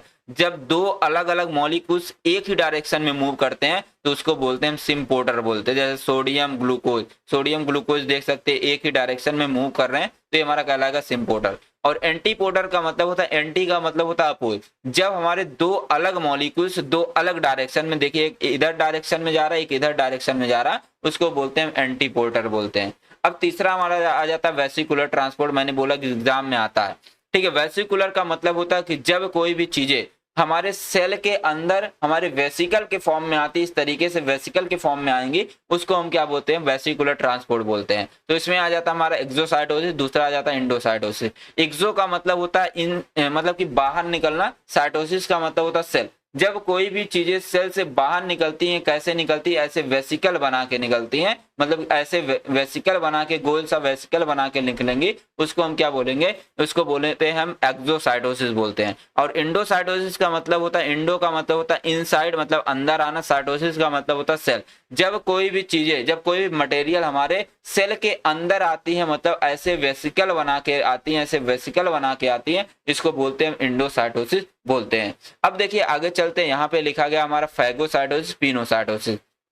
इंडोसाइटोसिस में दो चीजें आती थी हमारी, एक फैगो एक पिनो। फैगो का मतलब होता है क्या, फैगो का मतलब होता है ईट करना, और साइटोसिस का मतलब होता है सेल। जब हमारी सेल मेम्ब्रेन क्या करेगी, किसी भी सॉलिड पार्टिकल्स को अपने अंदर लेगी, वेसिकल बना के लेगी, ठीक है, उसको बोलते हैं हम क्या, फैगोसाइटोसिस बोलते हैं, और इसको हम सेल ईटिंग भी बोलते हैं। अब देखिए दूसरा आ जाता है पिनोसाइटोसिस आता है। पिनो का मतलब होता है पीना या बोल सकते ड्रिंक करना। साइटोसिस का मतलब होता है सेल। जब हमारी सेल मेम्ब्रेन क्या करेगी, किसी भी लिक्विड मटेरियल को अपने अंदर वेसिकल के फॉर्म में लेगी, ऐसे वेसिकल बना के लेती है, उसको हम बोलते हैं क्या, पिनोसाइटोसिस बोलते हैं।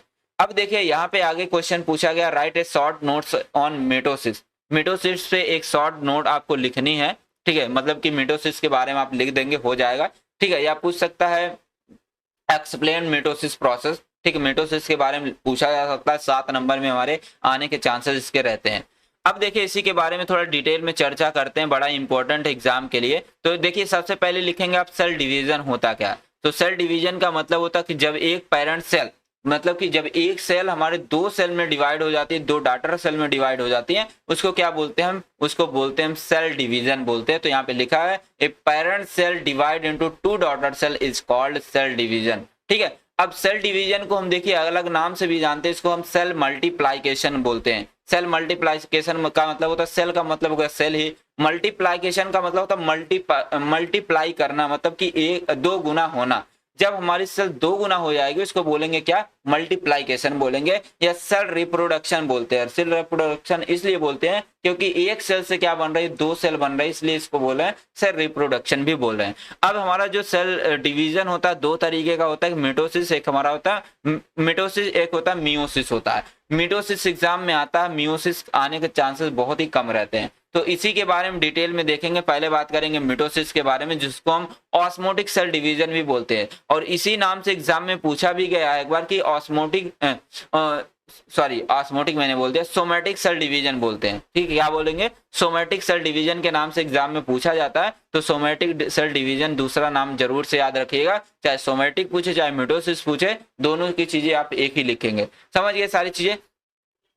अब देखिए बात करते हैं हम किसके बारे में, मिटोसिस के बारे में। मिटोसिस का मतलब होता है कि जब हमारा क्या होता है, एक सेल से हमारी क्या बनेंगी, दो सेल बनेंगी, तो उसको हम क्या बोलते हैं, उसको बोलते हैं मिटोसिस बोलते हैं। और इसमें क्या होते हैं, जो नंबर ऑफ क्रोमोसोम रहते हैं वो हमारे सेम रहते हैं। जैसे मान लीजिए कि हमारी जो पेरेंट सेल है इसके पास 46 क्रोमोसोम है, तो जो डॉटर सेल बनेंगी इसके पास भी 46 क्रोमोसोम होंगे, इसके पास भी 46 हमारे क्रोमोसोम होते हैं, ठीक है। अब देखिए उसी के बारे में डिटेल में चर्चा करते हैं। यहाँ पे उसको हम सेल साइकिल भी बोलते हैं, जो मिटोसिस होता है उसको हम सेल साइकिल बोलते हैं, ठीक है। अब सेल साइकिल जो होता है दो पार्ट में डिवाइड होता है, एक हमारा इंटरफेज, एक हमारा होता है एम फेज। अब एम फेज को ही इसी को बोलते हैं मिटोसिस फेज बोलते हैं, ठीक है। अब देखिए हमारा इंटरफेज, इसमें तीन चीज होती है, जीवन फेज जिसको बोलते हैं गैप फर्स्ट फेज बोलते हैं, दूसरा आ जाता है संथिस फेज जिसको हम बोलते हैं क्या, यस फेज को बोलते हैं संथिस फेज बोलते हैं, और G2 फेज को बोलते हैं गैप सेकंड फेज बोलते हैं।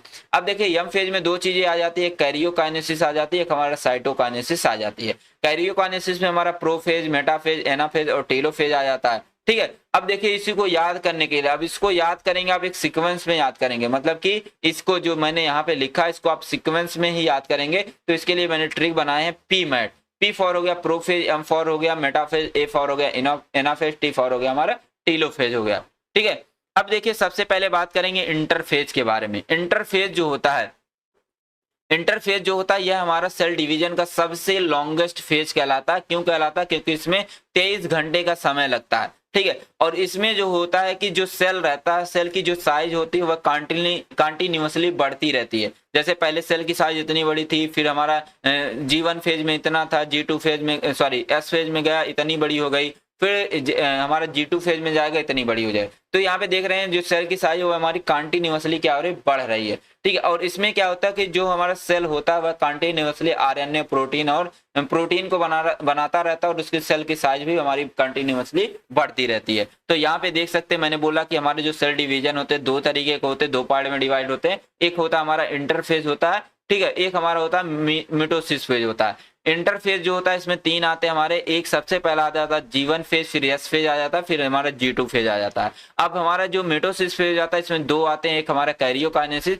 एक हमारा आता है साइटोकाइनेसिस आ जाता है, ठीक है। मैंने बोला कि यहाँ पे जो आप पढ़ रहे हैं इंटरफेज जो होता है सबसे लॉन्गेस्ट फेज होता है, क्योंकि देख सकते हैं यहाँ से लेके हमारा यहाँ तक क्या है, इंटरफेज ही है, सॉरी यहाँ तक इंटरफेज है, ठीक है। और इसमें जो टोटल टाइम लगता है कितना होता है, 23 घंटे का समय हमारा लगता है, ठीक है। और इसी के अंदर प्रोटीन बनेंगे, डीएनए बनेंगे, आरएनए बनेंगे और सेल की साइज कंटिन्यूअसली ग्रो करती रहती है, ठीक है। तो ये सारी चीजें मैंने यहाँ पे करके बता दी है, यहाँ से देख करके इसको आप लिख सकते हैं।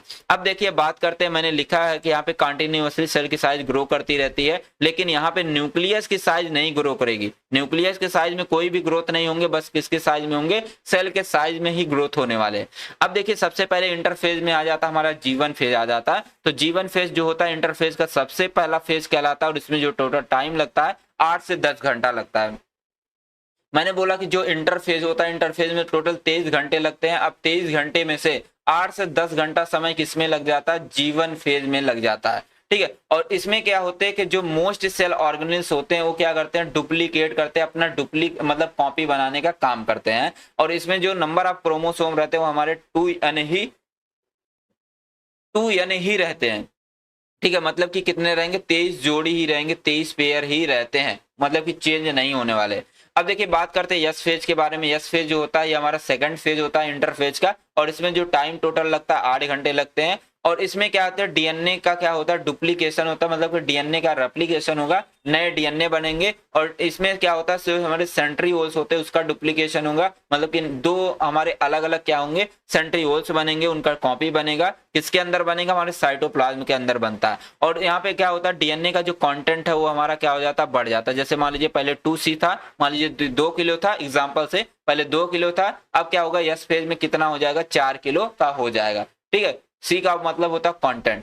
अब देखिए लेकिन इसमें जो क्रोमोसोम की संख्या हमारे जैसे जिस तरीके से हमारे G1 फेज में हमारा 2n था, इस मतलब कि यस फेज में ही 2n रहेगा, मतलब कि 23 पेयर ही रहेंगे। अब देखिए सेकंड आ जाता है हमारा क्या, G2 फेज आ जाते हैं। G2 फेज का मतलब जिसको हम बोलते हैं गैप सेकंड फेज बोलते हैं। इसमें क्या होता है कि हमारे जो इसेंशियल एंजाइम्स होते हैं वो हमारे बनते हैं, और इसेंशियल प्रोटीन हमारे इसी के मतलब G2 फेज में ही बनते हैं। और इसमें जो टोटल टाइम लगता है हमारे 4 से 6 घंटा लगते हैं, और इसमें भी क्रोमोसोम की संख्या हमारी 2n मतलब कि सेम ही रहती है। अब देखिए बात करते हैं एम फेज के बारे में। एम फेज जो होता है इसी में एक्चुअल हमारा सेल डिवीजन होता है, जिसको हम क्या बोलते हैं, मिटोसिस फेज बोलते हैं, ठीक है। मतलब कि इसी को क्या बोलेंगे, final phase of cell division बोलेंगे। इसमें क्या होता है कि हमारे जो न्यूक्लियस होते हैं, ठीक है, न्यूक्लियस डिवाइड होंगे, और न्यूक्लियस डिवाइड होते हैं, साइटोप्लाज्म डिवाइड होते हैं, और हमारे क्या बना लेते हैं, 2 डॉटेड सेल बना लेते हैं। तो इसमें 2 पार्ट होते हैं, कैरियोकाइनेसिस, एक हमारा होता है साइटोकाइनेसिस। सबसे पहले बात करेंगे कैरियोकाइनेसिस के बारे में।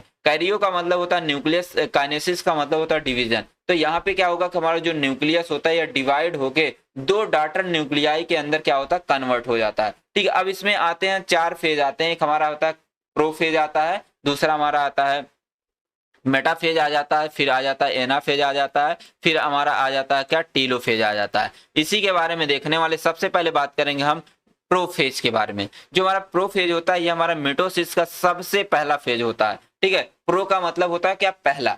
अब देखिए जो हमारा प्रोफेज होता है ये किसको फॉलो करता है, जो हमारा इंटरफेज का एस फेज था, संथिस फेज था और गैप 2 फेज था, उसको क्या करता है, हमारा फॉलो करने का काम कौन करता है, प्रोफेज करता है। और इसमें क्या होता है कि हमारे जो क्रोमेटिन था, मतलब कि न्यूक्लियस के अंदर जो धागे जैसा स्ट्रक्चर होता है उसको बोलते हैं क्रोमेटिन। अब क्रोमेटिन कंडेंस हो जाती है, मतलब कि उसको सिकोड़ करके किसमें कन्वर्ट कर दिया जाता है, क्रोमोसोम के अंदर कन्वर्ट हमारा हो जाता है। और इसमें जो सेंट्रीओल्स रहते हैं वो हमारे दोनों अलग अलग पोल्स पे चले जाते हैं, अलग अलग डायरेक्शन में चले जाते हैं। तो ये सारी चीजें यहाँ पे लिखी गई हैं। अब देखिए बात करते हैं मेटाफेज के बारे में। मेटा का मतलब होता है क्या, सेकंड, ठीक है। तो ये हमारा जो होता है मिटोसिस का सेकंड फेज कहलाता है, सेकंड स्टेज कहलाता है। और इसमें क्या होते हैं, जो हमारे न्यूक्लियर इवलोप होते हैं, मतलब कि न्यूक्लियस की जो ऊपर वाली लेयर रहती है वो हमारी क्या होती है, कंप्लीट डिसइंटीग्रेट हो जाती है, पूरी तरीके से टूट जाती है। और इसमें क्या होते हैं कि धीरे धीरे हमारे स्पिंडल फाइबर इस तरीके से निकलने लगते हैं और जो क्या करते हैं, हमारे जो बीच में रहते हैं हमारे क्या क्रोमोसोम रहते हैं, उनसे उनके सेंट्रीओल से इस तरीके से अटैच हो जाते हैं। इस तरीके से हमारे जो सेंट्रीओल है, सेंट्रीओल से इस तरीके से हमारे कौन अटैच हो गए, हमारे जो थे क्रोमोसोम थे वो हमारे अटैच हो जाते हैं इसी फेज में। ठीक है, अब देखिए बात करते हैं हम एनाफेज के बारे में। एनाफेज में क्या होता है कि हमारे जो यहाँ पे हमारे जो बीच में मतलब कि दो क्रोमोसोम, मतलब कि इस तरीके से जो हमारे क्रोमोसोम आपस में जुड़े थे, ये क्या हो जाएंगे, बीच से ही ब्रेक हो जाएंगे। ठीक है, बीच से क्या हो जाएंगे, ऐसे बीच से ब्रेक हो जाएंगे, तो एक पार्ट इधर चला आएगा, एक पार्ट हमारा इधर चला आएगा। मतलब कि इसमें क्या होगा, खिंचाव की वजह से हमारे दोनों टूट जाते हैं। वो हमारा किस में होता है, हमारा होता है ये जो फेज कहलाता है एनाफेज, इसमें होता है। ठीक है, अब देखिए बात करते हैं हम टेलोफेज के बारे में। टेलोफेज में क्या होगा, टेलो का मतलब होता है एंड, फेज का मतलब होता है स्टेज। ये हमारा जो मिटोसिस का सबसे लास्ट फेज होता है और इसके अंदर थोड़ा थोड़ा करके हमारे जो है न्यूक्लियस मेम्ब्रेन इस तरीके से दिखाई देने लगते हैं। और इसी में क्या होते हैं,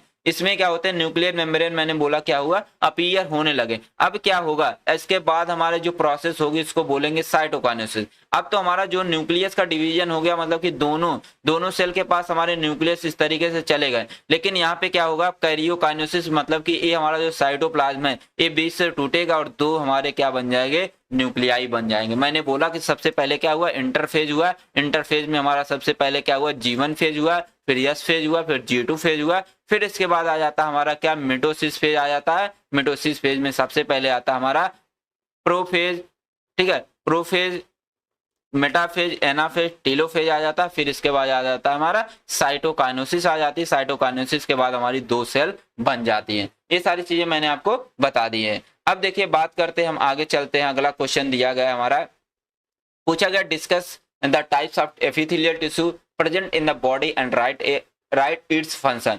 अब क्या करना है, यहाँ पे आपको टिश्यू के बारे में सबसे पहले लिखना, फिर उसके बाद लिखेंगे टाइप्स ऑफ टिश्यू के बारे में, फिर उसके बाद लिखेंगे एपिथेलियल टिश्यू क्या होती है, फिर उसके बाद आप एग्जाम में लिखेंगे टाइप्स ऑफ एपिथेलियल टिश्यू के बारे में। तब आपको नंबर मिलने वाले हैं। फिर उसके फंक्शन के बारे में आपको डिटेल में करके लिखनी है। तो सबसे पहले जान लेते हैं टिश्यू के बारे में। तो टिश्यू आपको पता है कि ग्रुप ऑफ सेल को क्या बोलते हैं। मान लीजिए ये हमारी कई सारी सेल्स हैं, जब सेल आपस में जुड़ जाती है तो इस तरीके से एक ग्रुप बना लेती है। तो इस ग्रुप ऑफ सेल को क्या बोलते हैं, हम टिश्यू बोलते हैं। तो वही लिखा गया है, group of cell with the similar structure and function. मतलब कि ग्रुप ऑफ सेल को क्या बोलेंगे, हम बोलते हैं टिश्यू बोलते हैं। और हर टिश्यू का कोई ना कोई एक स्ट्रक्चर होता है और उनका क्या होता है, एक सिमिलर फंक्शन होता है।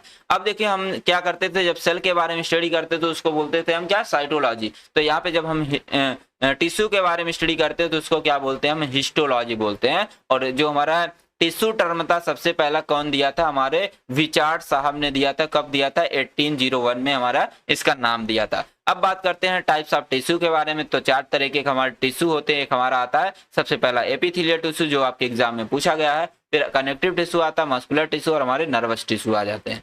सबसे पहले बात करते हैं एपिथेलियल टिश्यू के बारे में, और यही एग्जाम में पूछा गया, 7 मार्क्स में पूछा गया है। तो इसी के बारे में डिटेल में आपको देखनी है। तो यहाँ पे बात करते हैं जो हमारा एपिथेलियल टिश्यू होता है, इसको हम क्या बोलते हैं, कवरिंग टिश्यू बोलते हैं। कवरिंग टिश्यू इसलिए बोलते हैं क्योंकि ये क्या करता है, हमारे बॉडी के जितने भी आउटर पार्ट होते हैं, सॉरी आउटर कवरिंग आपको दिख रही है, ठीक है, ये हमारे सभी एपिथेलियल टिश्यू होते हैं। ये क्या करते हैं, हमारे बॉडी के जितने भी पार्ट्स होते हैं उसको क्या करता है, ढक के रखता है। इसलिए इसको बोला जाता है कवरिंग टिश्यू बोला जाता है। और ये देख सकते हैं यहाँ पे लिखा गया कि हमारे जो एक्सटर्नली और इंटरनली जो बॉडी पार्ट्स होते हैं उसको कवर करने का काम कौन करता है, एपिथेलियल टिश्यू ही करते हैं। ठीक है, और इसमें क्या होते हैं, जो हमारे एपिथेलियल टिश्यू होते हैं, मतलब जो एपिथेलियल सेल्स होंगी, ये आपस में बहुत ही क्लोजली क्या होती है, इस तरीके से हमारी पैक्ड होती हैं। मतलब कि एक सीड एक चादर जैसा हमारा बना लेती हैं और इनके बीच कोई इंट्रासेलुलर स्पेस नहीं होता, क्योंकि ये आपस में इस तरीके से जुड़े होते हैं, तो इनके बीच कोई भी गैप हमारा नहीं रह जाता है। तो यहाँ पे स्ट्रक्चर देख सकते हैं और यहाँ पे आपको समझ में आ जाएगा। यहाँ पे देख सकते हैं हमारा इस तरीके से हमारे एपिथेलियल टिश्यू हैं, और एपिथेलियल टिश्यू आपस में मिलके एपिथेलियल सेल आपस में मिलके क्या बनाते हैं, एपिथेलियल टिश्यू बनाते हैं। और ये क्या करते हैं, हमारे बॉडी के जितने भी पार्ट्स होते हैं उसको क्या करते हैं, कवर करने का काम करते हैं। ठीक है, ये सारी चीजें आप लिख देंगे। अब देखिए बात करते हैं इसके क्या फंक्शन के बारे में। तो आप लिख देंगे सबसे पहला फंक्शन क्या है कि हमें इंजरी से कौन बचाता, चोट लगने से कौन बचाता, जो ऊपर की लेयर आपको दिख रही है जिसको बोलते हैं क्या, एपिथेलियल टिश्यू बोलते हैं। तो एपिथेलियल टिश्यू क्या करता है, इंजरी से बचाता है, बैक्टीरियल इन्फेक्शन से भी बचाता है, और जो हमारी सोएड ग्लैंड होती हैं, मतलब कि सोएड को निकालने में यही वाला हेल्प करता है, यही ऊपर की जो लेयर होती है जिसको हम बोलते हैं एपिथेलियल टिश्यू बोलते हैं, तो वो निकालने में हेल्प हमारा करता है। कोई भी न्यूट्रिएंट हो गया या वाटर का एब्जॉर्प्शन में कौन हेल्प करता है, तो कौन करता है, एपिथेलियल टिश्यू। क्योंकि मम्मी जब आपको ऑयल लगाती हैं, तेल लगाती हैं, चाहे कोकोनट का लगाएं चाहे सरसों का ऑयल लगाएं, तो सरसों में कोकोनट के ऑयल में क्या होते हैं, न्यूट्रिएंट होते हैं। वो न्यूट्रिएंट हमारे इसी के थ्रू, इसी लेयर के थ्रू हमारे बॉडी के अंदर एब्जॉर्ब होती है। ठीक है, जो वेस्ट मटेरियल हमारे बॉडी के अंदर निकलते हैं वो हमारे एपिथेलियल टिश्यू के द्वारा ही निकलते हैं। अब बात करते हैं टाइप्स ऑफ एपिथेलियल टिश्यू के बारे में। तो यहाँ पे देख सकते हैं हमारे जो एपिथेलियल टिश्यू होते हैं दो तरीके की होती है, एक हमारे सिंपल एपिथेलियल टिश्यू, एक हमारी होती है स्ट्रैटिफाइड एपिथेलियल टिश्यू होती है। सिंपल एपिथेलियल टिश्यू के बारे में बात करते हैं तो हमारे जो होते तीन तरीके होते हैं, एक हमारा सिंपल क्यूबॉइडल होता है, एक सिंपल सिक्यूमस होता है, एक हमारा सिंपल कॉलमनार होता है। तो आप याद कर लेंगे CSC याद कर लेंगे तो इस तरीके से आपको याद हो जाएंगे। ठीक है, इसमें भी वही होते हैं stratified cuboidal, stratified squamous, stratified columnar. देख सकते हैं नाम सेम है, बस आपको इसमें स्ट्रैटिफाइड पहले वर्ड लगा देना और इसमें आपको लगा देना सिंपल लगा देना है। और डिफिनेशन भी बड़ी इजी है। ठीक है, डिफिनेशन भी टिप टप नहीं है, बहुत ही आसान है। आपको अगर एक डिफिनेशन समझ में आई तो दोनों डिफिनेशन आपको समझ में आ जाएंगे। ठीक है, देखिए वीडियो थोड़ा लॉन्ग हो रहा है। ठीक है, मैं भी बहुत ही थक चुका हूँ। ठीक है, लेकिन आपको हिम्मत नहीं आनी और मुझे भी हिम्मत नहीं आनी है, बस एग्जाम की प्रिपरेशन अच्छे तरीके से करनी ही करनी है। ठीक है, अब देखिए बात करते हैं, सबसे पहले आ जाता है सिंपल एपिथेलियल टिश्यू के बारे में। तो हमारा जो सिंपल एपिथेलियल टिश्यू होता है, इसका नाम सिंपल एपिथेलियल इसलिए पड़ा है क्योंकि ये जो होता है सिंगल लेयर से बना होता है, इस तरीके से सिंगल लेयर से मिलके बना होता है, इसलिए इसको बोला गया क्या, सिंपल एपिथेलियल टिश्यू बोला गया। और इसमें तीन टाइप होते हैं, मैंने बता दिया, क्यूबॉइडल, सिक्यूमस और कॉलमनार आ जाते हैं। सबसे पहले बात करेंगे सिंपल क्यूबॉइडल। ठीक है, नाम से पता चल रहा है क्यूबॉइडल का मतलब ये होता है क्यूब लाइक स्ट्रक्चर। ठीक है, मतलब इसमें जो हमारे एक ऐसे लेयर रहेंगी, मतलब कि एक हमारे इस तरीके से लेयर रहेंगी, तो सेल का जो आकार रहेगा इस तरीके से जो हमारे आकार रहेंगे इसका कैसा रहेगा, क्यूब लाइक स्ट्रक्चर रहेगा। तो इस लिखा गया है it consist of single layer of cube shape cell arrange in the basement membrane. तो यहाँ पे इसको बोलेंगे क्या, बेसमेंट मेम्ब्रेन बोल देंगे। इस बेसमेंट मेम्ब्रेन के ऊपर इस तरीके से क्यूब लाइक स्ट्रक्चर आपको दिख रहा है, इसको क्या बोलते हैं हम, सिंपल क्यूबॉइडल सेल बोलते हैं। समझ गए। और इसी के बीच में क्या होता है, राउंडेड राउंडेड इस तरीके से हमारे न्यूक्लियस पाए जाते हैं। तो वही सारी चीजें यहाँ पे लिखी गई हैं। ठीक है, अब देखिए बात करते हैं यहाँ पे, ठीक है, इसके लोकेशन के बारे में, मतलब कि कहाँ कहाँ हमारा पाया जाता है सिंपल क्यूबॉइडल। तो हमारा पाया जाता है किडनी के अंदर पाया जाता है, पैनक्रियाज में पाया जाता है और ओवरीज में हमारा ये पाया जाता है। तो यहाँ पे देख सकते हैं स्ट्रक्चर में क्यूब लाइक स्ट्रक्चर आप दिख रहा है, सेल का जो शेप दिख रहा है क्यूब जैसा दिख रहा है, हमारा क्यूब जैसा दिख रहा है, और ये बेसमेंट मेम्ब्रेन के ऊपर हमारी अटैच होती है। फंक्शन लिखा गया है, सबसे पहले सिक्रेशन में हेल्प करती है, प्रोटेक्शन में हेल्प करती है, एक्सक्रीशन में हेल्प करती है और एब्जॉर्प्शन में हेल्प करती है। अब देखिए बात करते हैं इसके दूसरा हमारा आ जाता है सिक्यूमस आ जाता है। सिक्यूमस का मतलब होता है क्या, फ्लैट शेप, मतलब कि जो सेल का आकार होगा वो हमारा उभरा उभरा हुआ दिखाई देगा, उसको बोलते हैं फ्लैट शेप। तो इसमें सेल का आकार जो होता है फ्लैट शेप का होता है, और वो हमारी फ्लैट शेप की जो सेल्स होती हैं वो हमारी बेसमेंट मेम्ब्रेन के ऊपर अटैच रहती है। ठीक है, और इसका जो लोकेशन होता है ये हमारे हार्ट में पाई जाती है, ब्लड वेसल्स में पाई जाती हैं, जो हमारी एल्वुलाई होती हैं मतलब लंग्स में पाई जाती हैं। ठीक है, और जो हमारे लिम्स वेसल्स होती है वहां पे पाई जाती है, और बोमन कैप्सूल होते हैं जो, ठीक है, जो हमारा ग्लोमेरुलस फिल्ट्रेशन होता है मतलब नेफ्रॉन में हमारा ये पाया जाता है। अब देखिए इसके फंक्शन के बारे में, फंक्शन सभी का सेम है। ठीक है, फिल्ट्रेशन लिख दीजिए, फिल्ट्रेशन में हेल्प करती है।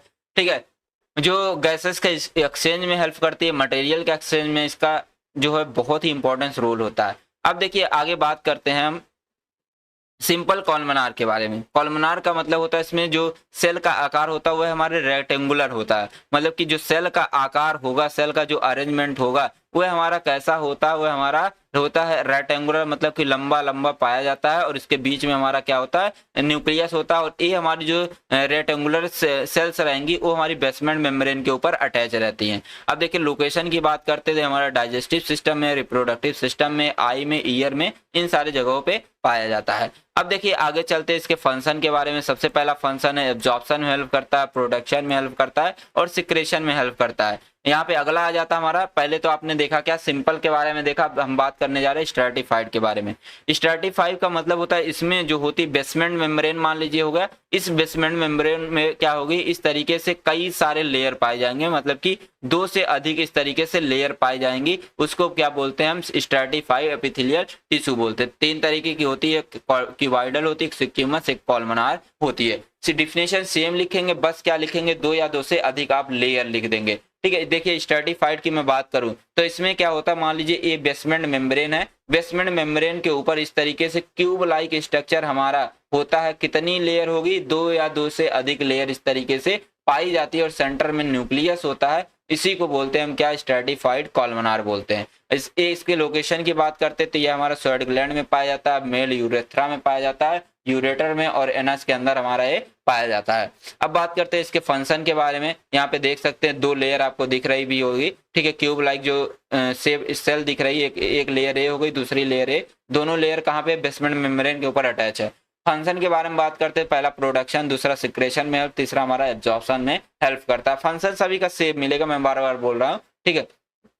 अब देखिए बात करते हैं यहाँ पे स्ट्रेटिफाइड के बारे में। स्ट्रेटिफाइड का मतलब होता है कि यहाँ पे जो सेल का शेप होगा वह कैसा होगा, फ्लैट शेप का, मतलब उभरा हुआ। तो यहाँ पे देख सकते हैं कई सारी लेयर हमारी फ्लैट शेप की जो सेल्स हैं, कई सारे लेयर हमारे बेसमेंट मेम्ब्रेन के ऊपर मतलब कि अटैच हैं, उसी को बोलेंगे क्या, स्क्यूमस एपिथेलियल बोलेंगे, ठीक है। इसके लोकेशन की बात करते हैं, हमारे स्किन में पाया जाता है, माउथ में पाया जाता है, थ्रोट में पाया जाता है, वेजाइना के अंदर पाया जाता है। अब लास्ट आ जाता है स्ट्रेटिफाइड कॉलमनार आ जाता है, मतलब कि इसमें रेक्टेंगुलर शेप की जो सेल्स होती हैं वह हमारी बेसमेंट मेम्ब्रेन के ऊपर 2 या 2 से अधिक पाई जाती हैं, उसी को बोलते हैं स्ट्रेटिफाइड बोलते हैं। लोकेशन की बात करते हैं तो यह हमारे म्यूकस मेम्ब्रेन में पाई जाती है, आईलिड्स में पाई जाती है। यहाँ पे देख सकते हैं स्ट्रक्चर इस तरीके से 2 लेयर आपको दिख रही होगी। समझ गए यहाँ तक की सारी चीजें। अब देखिए बात करते हैं इसके फंक्शन के बारे में। सबसे पहला जो फंक्शन आ जाता है, प्रोडक्शन में हेल्प करता है, दूसरा आ जाता है सिक्रेशन में हमारा ये हेल्प करता है। तो आई होप यहाँ तक की सारी चीजें समझ में आ गई होंगी। अब देखिए अगला क्वेश्चन आता है सेल जंक्शन के बारे में, पूछा गया 7 मार्क्स में पूछा गया, ठीक है। अगर आपने अभी तक वीडियो को लाइक नहीं किया, सब्सक्राइब नहीं किया, तो आज जरूर से कर दीजिएगा यार, क्योंकि मैं बहुत थक चुका हूँ आपके लिए वीडियो बनाते बनाते। अभी कई सारे क्वेश्चन आपको सॉल्व करके मुझे देने हैं, ठीक है। यहाँ पे सबसे पहले आप लिखेंगे कि हमारा जो सेल जंक्शन होता क्या, उसकी डिफिनेशन लिखेंगे, फिर उसके बाद आपको आगे लिखना है। तो पहले लिखेंगे सेल जंक्शन होता क्या। सेल जंक्शन का मतलब होता है कि जब 2 सेल्स आपस में एक दूसरे से जिसके थ्रू कनेक्ट होती हैं, जिसके थ्रू जुड़ी रहती हैं, उसको बोलते हैं सेल जंक्शन बोलते हैं, और इसी को हम सेल कम्युनिकेशन भी बोलते हैं। सेल कम्युनिकेशन आए या सेल जंक्शन आए, आपको चीजें एक ही लिखनी है। जब एक सेल क्या करती है दूसरे सेल से जुड़ जाती है, उसको क्या बोलते हैं, हम सेल जंक्शन बोलते हैं। समझिए। अब देखिए यहाँ पे लिखा it consist of multiple protein complex, मतलब कि जो सेल जंक्शन बने हैं ये हमारे अलग अलग प्रोटीन के बने होते हैं, और ये प्रोटीन क्या करती है, एक सेल से दूसरे सेल को जोड़ने का काम करती है। यही हमारा क्या कहलाता है, सेल जंक्शन कहलाता है। अब ऐसा नहीं कि मान लीजिए एक सेल यहाँ एक सेल यहाँ, ऐसे सेल को नहीं जोड़ेगी, जो नियरिंग सेल रहेगी उसको जोड़ने का काम हमारी करता है, जो सेल जंक्शन में जो लगी हुई प्रोटीन्स होती हैं उसके थ्रू। अब देखिए बात करते हैं इसके फंक्शन के बारे में। सेल जंक्शन का काम क्या है। सेल जंक्शन का जो पहला काम है, ये क्या करता है, 2 सेल्स को आपस में अटैच करने का काम करता है। अब मान लीजिए कि एक सेल है दूसरी सेल है, ये 2 सेल जो हैं इनको जोड़ने का काम कौन कर रहा है, सेल जंक्शन कर रहा है। अब मान लीजिए दूसरा पॉइंट लिखा है ट्रांसफर ऑफ आयन सब्सटेंस। अब मान लीजिए जो सेल ए है और जो सेल बी है, अब मान लीजिए सेल ए के पास सोडियम की कमी है और सेल बी के पास सोडियम जो है ढेर सारे हमारे सोडियम है। अब क्या होगा कि इसी सेल जंक्शन के थ्रू हमारा सोडियम क्या करता है, एक सेल दूसरे सेल के पास भेजता है, तो उसी को बोलते हैं ट्रांसफर ऑफ आयंस बोलते हैं। अब देखिए यहाँ पे लिखा है हेल्प सेल कम्युनिकेशन, मतलब कम्युनिकेशन का मतलब होता है एक सेल के पास अगर कोई भी प्रॉब्लम हुआ, दूसरी सेल क्या करेगी, इसी सेल जंक्शन के थ्रू क्या करेगी, कम्युनिकेट करके अपने पास उस चीजों को ले लेती है। अब देखिए यहाँ पे लिखा preventive movement of the unwanted substance, मतलब कि जो हमारा सेल जंक्शन होता है ये क्या करता है, हमारे बॉडी के अंदर कोई भी चीजें आने से रोकता है, मूवमेंट आने से रोकता है। अब देखिए बात करते हैं टाइप्स ऑफ सेल जंक्शन के बारे में। यहाँ पे देख सकते हैं 5 तरीके के सेल जंक्शन होते हैं। एक टाइट जंक्शन, अडहेरेंस जंक्शन, डेस्मोसोम जंक्शन, हेमीडेस्मोसोम और गैप जंक्शन, ये हमारे 5 तरीके के होते हैं। इन्हीं के बारे में बस शॉर्ट में इजी तरीके से देखने वाले। सबसे पहले बात करेंगे टाइट जंक्शन के बारे में। टाइट जंक्शन जो होता है टाइट का मतलब होता है इसमें जो हमारे सेल्स होते हैं इनके बीच हमारे जो जंक्शंस होते हैं एक दूसरे से, मतलब कि जो हमारे एक सेल दूसरे सेल से बहुत ही टाइटली क्या होती है, पैक होती है, और जिसके थ्रू कोई भी सब्सटेंस या कोई भी अनवांटेड आयंस या अनवांटेड सब्सटेंस इसके थ्रू हमारा यहाँ पे नहीं आ सकता है, दूसरे से मतलब कि सेल के अंदर नहीं आ सकता है। तो वही लिखा है कि tight junction act as a barrier, मतलब कि एक बैरियर की तरह काम करता है, that prevent movement of unwanted ion substance across the cell membrane. और ये क्या करता है, हमारे बॉडी के अंदर कोई भी अनवांटेड सब्सटेंस को आने से रोकता है। और देखिए यहाँ पे लिखा कि एपिथेलियल जो टिश्यू होते हैं उसके अंदर, मतलब कि जो हमारे स्टमक होते हैं, स्टमक के अंदर हमारे पाए जाते हैं एपिथेलियल टिश्यू। अब एपिथेलियल टिश्यू जो होते हैं एक दूसरे से जो कनेक्ट होते हैं, किसके थ्रू होते हैं, इसी जंक्शन के थ्रू कनेक्ट होते हैं। अब क्या करता है कि कोई भी सब्सटेंस, मतलब कि मान लीजिए ये स्टमक है, स्टमक की जो ऊपरी लेयर है यहाँ पे हमारे टाइट जंक्शन इस तरीके से पाए जाते हैं। अब हमारा जो ये टाइट जंक्शन है ये क्या करता है, जो हमारे पेट के अंदर होता है HCl होता है उसको लीक होने से क्या करता है, लीकेज होने से प्रिवेंट करता है, रोकने का काम हमारा टाइट जंक्शन ही करता है। अब देखिए अगला आ जाता है अडहेरेंस जंक्शन। अडहेरेंस जंक्शन इसको हम बेल्ट डेस्मोसोम बोलते हैं, क्योंकि इसमें क्या होता है कि जो सेल्स होती हैं, इस तरीके से जो सेल्स होती है उसमें क्या होता है, इस तरीके से डेस्मोसोम लाइक बेल्ट लाइक जैसा स्ट्रक्चर इस तरीके से बना होता है, इसलिए इसको बोला जाता है क्या, अडहेरेंस, या इसको बोल सकते हैं प्लैग बोलते हैं। ठीक है, अडहेरेंस जंक्शन कंटेन प्लैग, मतलब कि अडहेरेंस जंक्शन के बीच क्या पाया जाता है, प्लैग पाया जाता है, और इससे निकले होते हैं हमारे क्या, ग्लाइकोप्रोटीन निकले होते हैं, इस तरीके से हमारे ग्लाइकोप्रोटीन निकले होते हैं, और जो क्या करते हैं एक सेल से दूसरे सेल को जोड़ने का काम हमारे यही करते हैं। और हमारे कहाँ पे पाए जाते हैं, स्किन में, स्टमक में, हार्ट के अंदर ये पाए जाते हैं। डायग्राम में देख सकते हैं, अभी आपको समझा देंगे। और डेस्मोसोम की बात करते हैं, ये हमारे अडहेरेंस जंक्शन की तरह सेम होते हैं,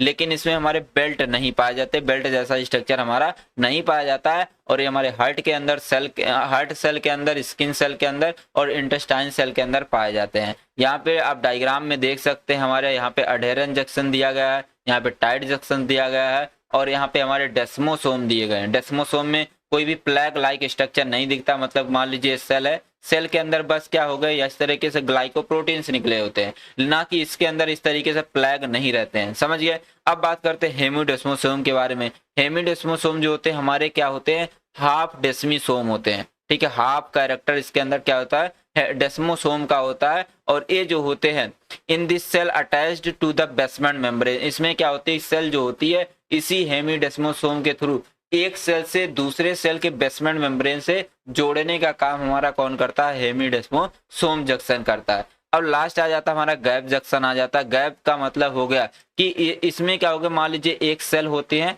और दूसरी सेल ए हो गई, एक सेल दूसरे सेल से जो होती है इस तरीके से ट्यूब लाइक स्ट्रक्चर जुड़ी होती है, और इसी ट्यूब लाइक स्ट्रक्चर से क्या होती है, एक सेल दूसरे सेल के पास कोई भी चीजें आदान प्रदान कर सकती है। ठीक है, तो वो सारी चीजें यहाँ पे देख सकते हैं लिखी गई हैं। अब देखिए यहाँ पे लास्ट पूछा गया है कि हमारा या वाला क्वेश्चन पूछा गया, पॉजिटिव फीडबैक सिस्टम क्या होते हैं और निगेटिव फीडबैक सिस्टम क्या होते हैं, उसकी मैकेनिज्म के बारे में लिखना 7 नंबर में हमारा आता है। तो सबसे पहले आप लिखेंगे फीडबैक सिस्टम होता क्या है।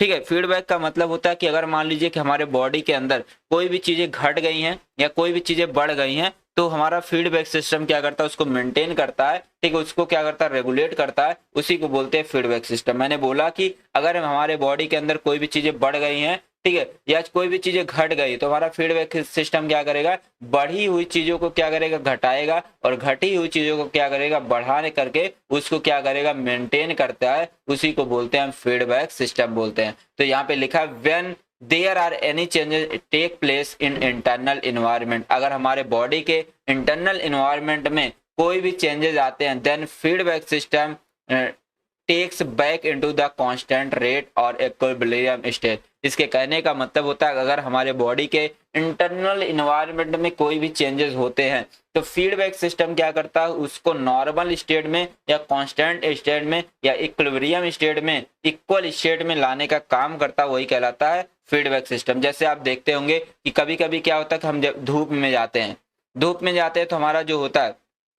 जो स्किन क्या हो जाती है, हीट हो जाती है, मतलब कि हमारा टेम्परेचर बढ़ा, हमारी स्किन क्या हो गई, हीट हो गई।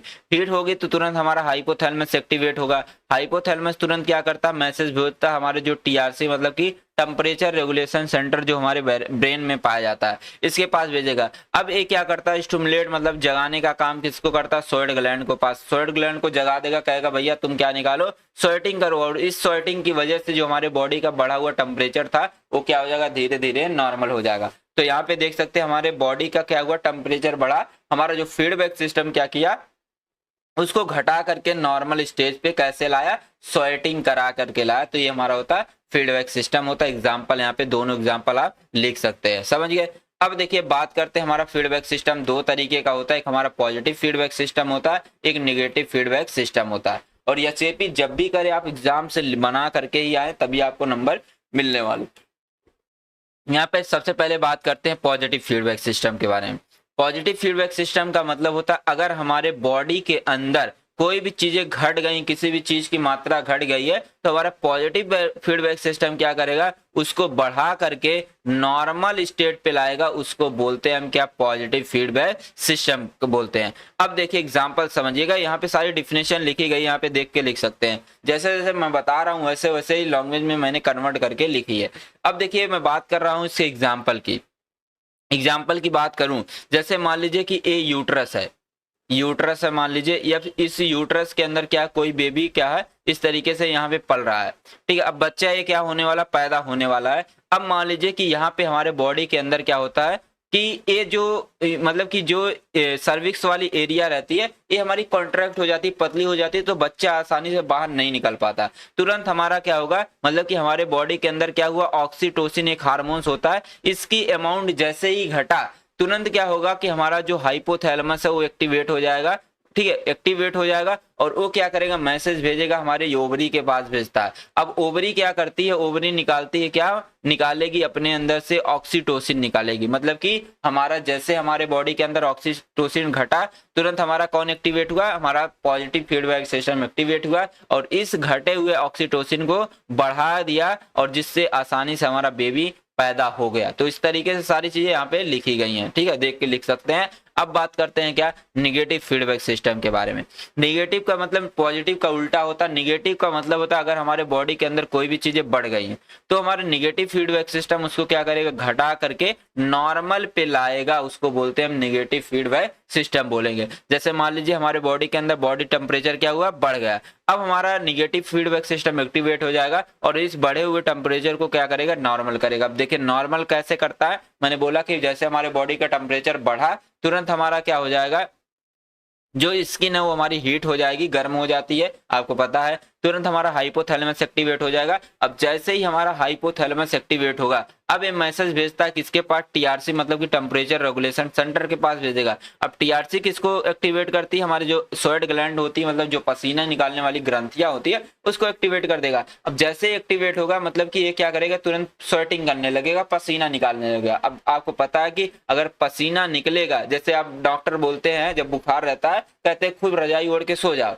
रजाई ओढ़ को सोने के लिए क्यों बोलते हैं, क्योंकि ज्यादा से ज्यादा पसीना निकले और आपका जो टेम्परेचर बढ़ा था वो नॉर्मल हो जाए, कम हो जाए। तो पसीना जितना ही ज्यादा निकलेगा उतनी ही बॉडी हमारी क्या होगी, जो टेम्परेचर बढ़ा था वो हमारा कैसा हो जाएगा, धीरे धीरे करके डाउन हो जाएगा। कंडीशन आएगा ऐसा कि हमारा जो बॉडी का टेम्परेचर था वो बढ़ा हुआ जो था वो नॉर्मल स्टेज में आ जाएगा। ये सारी चीजें लिख सकते हैं। एक दूसरा एग्जाम्पल मैंने यहाँ पे मेंशन किया, हमारा रेगुलेशन ऑफ थायराइड हार्मोन, ठीक है। इसका मतलब इसको भी डायग्राम से आप बना के लिख सकते हैं। जैसे मान लीजिए कि हमारे बॉडी के अंदर होता है हाइपोथैलेमस। हाइपोथैलेमस सबसे पहले निकालती है क्या, अपने अंदर से निकालती है thyroid stimulating hormone, thyroid stimulating hormones निकालती है। अब थायराइड स्टिमुलेटिंग हार्मोन्स जैसे ही निकलेगा हाइपोथैलेमस निकालेगा, ठीक है। हाइपोथैलेमस अब क्या करेगा, किसको एक्टिवेट करता है, पिट्यूटरी ग्लैंड को एक्टिवेट करता है। अब पिट्यूटरी ग्लैंड अपने अंदर से निकालती है क्या, थायराइड रिलीजिंग हार्मोन्स निकालती है। अब ये थायराइड रिलीजिंग हार्मोन्स क्या करती है, एक्टिवेट कर देती है। जो हमारी पिट्यूटरी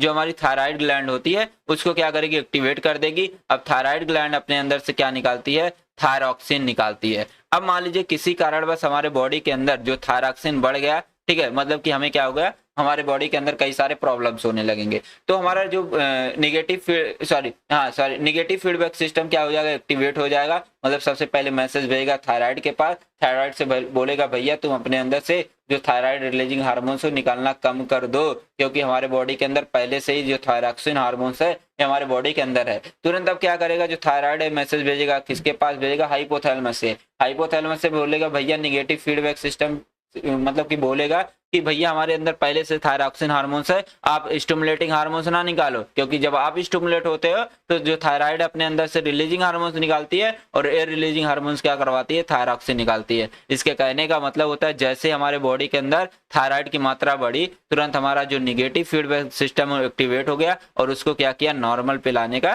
काम किया। समझिए सारी चीजें। अब देखिए बात करते हैं, यहाँ पे चलते हैं अपने शॉर्ट क्वेश्चन की तरफ। लॉन्ग क्वेश्चन आपने सॉल्व कर लिया, बहुत इजी तरीके से आपने सॉल्व किया, और थैंक यू सो मच, आप इतने धैर्य के साथ वीडियो को देख रहे हैं। और आपकी मैं भगवान से प्रे करूंगा कि आपके एग्जाम जो है बहुत ही अच्छे जाएं, और आपके जितने सारे क्वेश्चन मैंने बनाए हैं इसी से क्वेश्चन भी आएंगे और आने तय भी है। ठीक है, शॉर्ट क्वेश्चन की बात करूं तो पूछा जाएगा कि एनाटॉमी और फिजियोलॉजी की डिफिनेशन बोलिए, तो आप बताएंगे कि एनाटॉमी का मतलब होता है जब हम क्या करते हैं, बॉडी के स्ट्रक्चर के बारे में स्टडी करते हैं उसको बोलते हैं एनाटॉमी। जैसे सेल के स्ट्रक्चर के बारे में आपने ऊपर देखा था, ठीक है, टिश्यू के स्ट्रक्चर के बारे में देखा था, तो हमारे एनाटॉमी में आ जाएगा। फिजियोलॉजी का मतलब अगर कोई पूछे, फिजियोलॉजी का मतलब होता है जब हम क्या करते हैं किसी ऑर्गन, ठीक है, ऑर्गन या ऑर्गन सिस्टम के मतलब कि फंक्शन के बारे में स्टडी करें उसको हम बोलते हैं फिजियोलॉजी बोलते हैं। ठीक है, जैसे किडनी कैसे काम करती है वो हमारा फिजियोलॉजी में हो गया, हार्ट हमारा कैसे काम करता है वो हमारे फिजियोलॉजी में हो गया, आंख हमारी कैसे काम करती है वो हमारे फिजियोलॉजी में आ गया। ठीक है, इस तरीके से बता सकते हैं। अब देखिए पूछा गया होम्योस्टैटिस होती क्या है। होम्योस्टैटिस का मतलब होता है जब हमारे बॉडी का इंटरनल इन्वायरमेंट और एक्सटर्नल इन्वायरमेंट दोनों क्या रहते हैं, कांस्टेंट, मतलब कि बराबर रहते हैं। मतलब कि इंटरनल इन्वायरमेंट जो बराबर रहता है किसके, एक्सटर्नल इन्वायरमेंट के, तो उसको बोलते हैं हम क्या, उसको बोलते हैं होम्योस्टैटिस बोलते हैं। अब देखिए आता है सेल डिवीजन, मैंने ऊपर ही बताया सेल डिवीजन का मतलब होता है जब एक सेल से दो सेल बनेंगी उसको बोलते हैं क्या, सेल डिवीजन बोलते हैं। ठीक है, अब देखिए अगला क्वेश्चन पूछा गया है यहाँ पे, सेल डिवीजन क्या होता है, सेल मल्टीप्लाइकेशन भी बोलते हैं, सेल रिप्रोडक्शन बोलते हैं, दो तरीके का होता है। मैंने इन सारी चीजों के बारे में बता दिया। अब देखिए यहाँ पे पूछा है, बार बार क्वेश्चन पूछा गया, क्वेश्चन नंबर 4। ठीक है, कई सारे क्वेश्चन पेपर में पूछा गया, 5-6 बार पूछा गया है कि power house of the cell किसको बोलते हैं। आप पूछ सकता है माइटोकॉन्ड्रिया का क्या काम होता है, तो power house of the cell किसको बोलते हैं, माइटोकॉन्ड्रिया को बोलते हैं। आप सिंपल सा डिफिनेशन लिखेंगे, मैंने माइटोकॉन्ड्रिया के बारे में आपको यहाँ पे थोड़ा सा इंट्रोडक्शन भी दे दिया है जो मैंने ऊपर बताया है, देख सकते हैं। माइटोकॉन्ड्रिया के फंक्शन के बारे में पूछता है जिसको बता देंगे, एटीपी बनाता है, कैल्शियम को बैलेंस करता है, स्टेरॉइड बनाता है, सेल जो एक सेल से दूसरी सेल बनती है उसके ग्रोथ में हेल्प करता है, इम्यूनिटी को रेगुलेट करता है, ऐसे आप बता देंगे।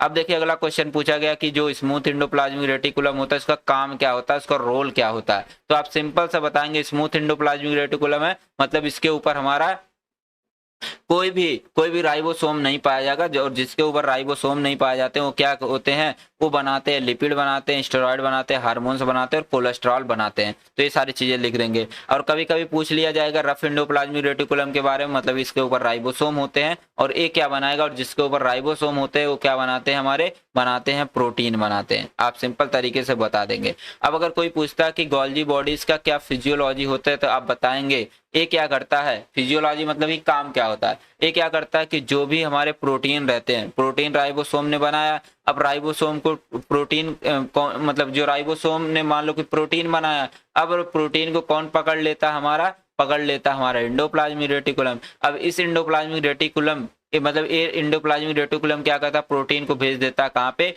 गोल्जी बॉडीज के पास भेज देता है। गोल्जी बॉडीज क्या करती है, उस प्रोटीन का मॉडिफिकेशन करेगी, उसको स्टोर करके रखेगी और उसको ट्रांसपोर्ट करने का काम करेगी, एक जगह से दूसरे जगह पे भेजने का काम करती है। तो वही लिखा गया, सबसे पहला काम क्या है, मॉडिफिकेशन करना, स्टोरेज करना, ट्रांसपोर्टेशन करना। दूसरा काम दिया गया कि एंडोप्लाज्मिक रेटिकुलम जो भेजता है एंडोप्लाज्मिक रेटिकुलम प्रोटीन को, इसको रिसीव कौन करता है, गोल्जी बॉडी उसको रिसीव करने का काम करती है, दूसरा काम हो गया।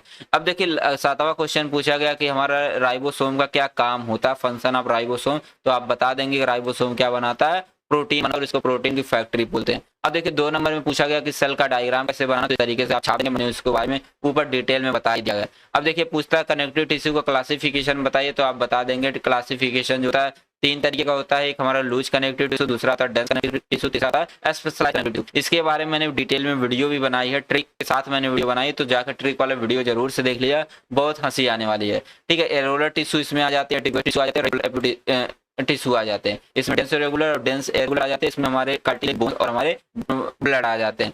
अब देखिए पूछा गया कि डिफाइन टिश्यू या क्लासिफाई टिश्यू करने के लिए बोल देता है, तो इस तरीके से लिख देंगे। ग्रुप ऑफ सेल को क्या बोलते हैं, टिश्यू बोलते हैं, या आप सिंपल डिफिनेशन लिख देंगे। साइटोलॉजी हिस्टोलॉजी बोलते हैं, ग्रुप स्टडी ऑफ टिश्यू के बारे में। इसको विचार्ड साहब क्या किया था 1801 में, इसको डिस्कवर किया था, तरीके से आप बताएंगे। अब देखिए जो टिश्यू होते हैं चार तरीके के होते हैं, एपिथेलियल टिश्यू बता देंगे, कनेक्टिव टिश्यू, मस्कुलर टिश्यू और हमारे नर्वस टिश्यू। ठीक है, सिंपल तरीके से।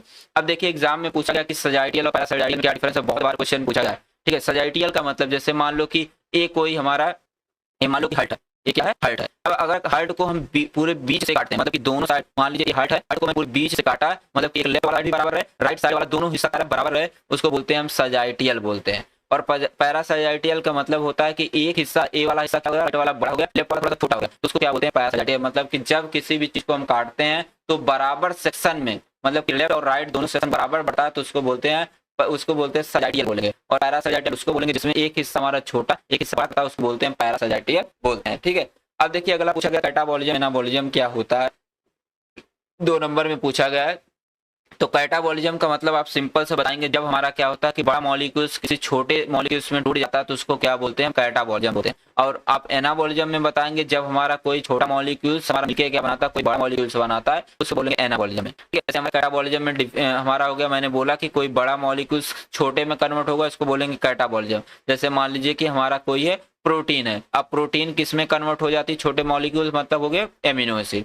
अब यहाँ पे अगर मैं बात करूँ तो उसी का उल्टा हो जाएगा, एमिनो एसिड आपस में मिलकर क्या बना लेंगे, प्रोटीन हमारा हो जाएगा एनाबॉलिज्म हो जाएगा, समझ गए। अब देखिए अगर पूछा गया क्वेश्चन नंबर हमारा 13 पूछा गया कि सेल जंक्शन क्या होते हैं, मैंने बताया ऊपर। सेल जंक्शन का मतलब होता है जब एक सेल दूसरे सेल से आपस में जुड़े होते हैं, जिसके थ्रू जुड़े होते हैं, उसको बोलते हैं सेल जंक्शन बोलते हैं, और इसको हम सेल कम्युनिकेशन भी बोलते हैं। इसमें क्या होता है कि एक सेल अपना सिग्नल दूसरे सेल के पास भेजती है, इसलिए इसको बोला जाता है क्या, सेल कम्युनिकेशन बोलते हैं, समझ गए। अब देखिए पूछा गया कि जो cells types of cell signalling कितना होता है, para signalling, autocrine signalling, endocrine signalling, direct signalling, ये सारी चीजें देख लीजिएगा। तो यहाँ तक की वीडियो हमारी पूरी होती है कंप्लीट। वीडियो थोड़ा लॉन्ग हुआ, कोई दिक्कत नहीं, सारी चीजें हो गई कंप्लीट। अब यूनिट सेकंड का वीडियो चाहते तो वीडियो को लाइक करिएगा, शेयर करिएगा, सब्सक्राइब जरूर से करिएगा। थैंक्स फॉर वॉचिंग, मिलते हैं नेक्स्ट वीडियो में, तब तक के लिए टेक केयर, बाय बाय।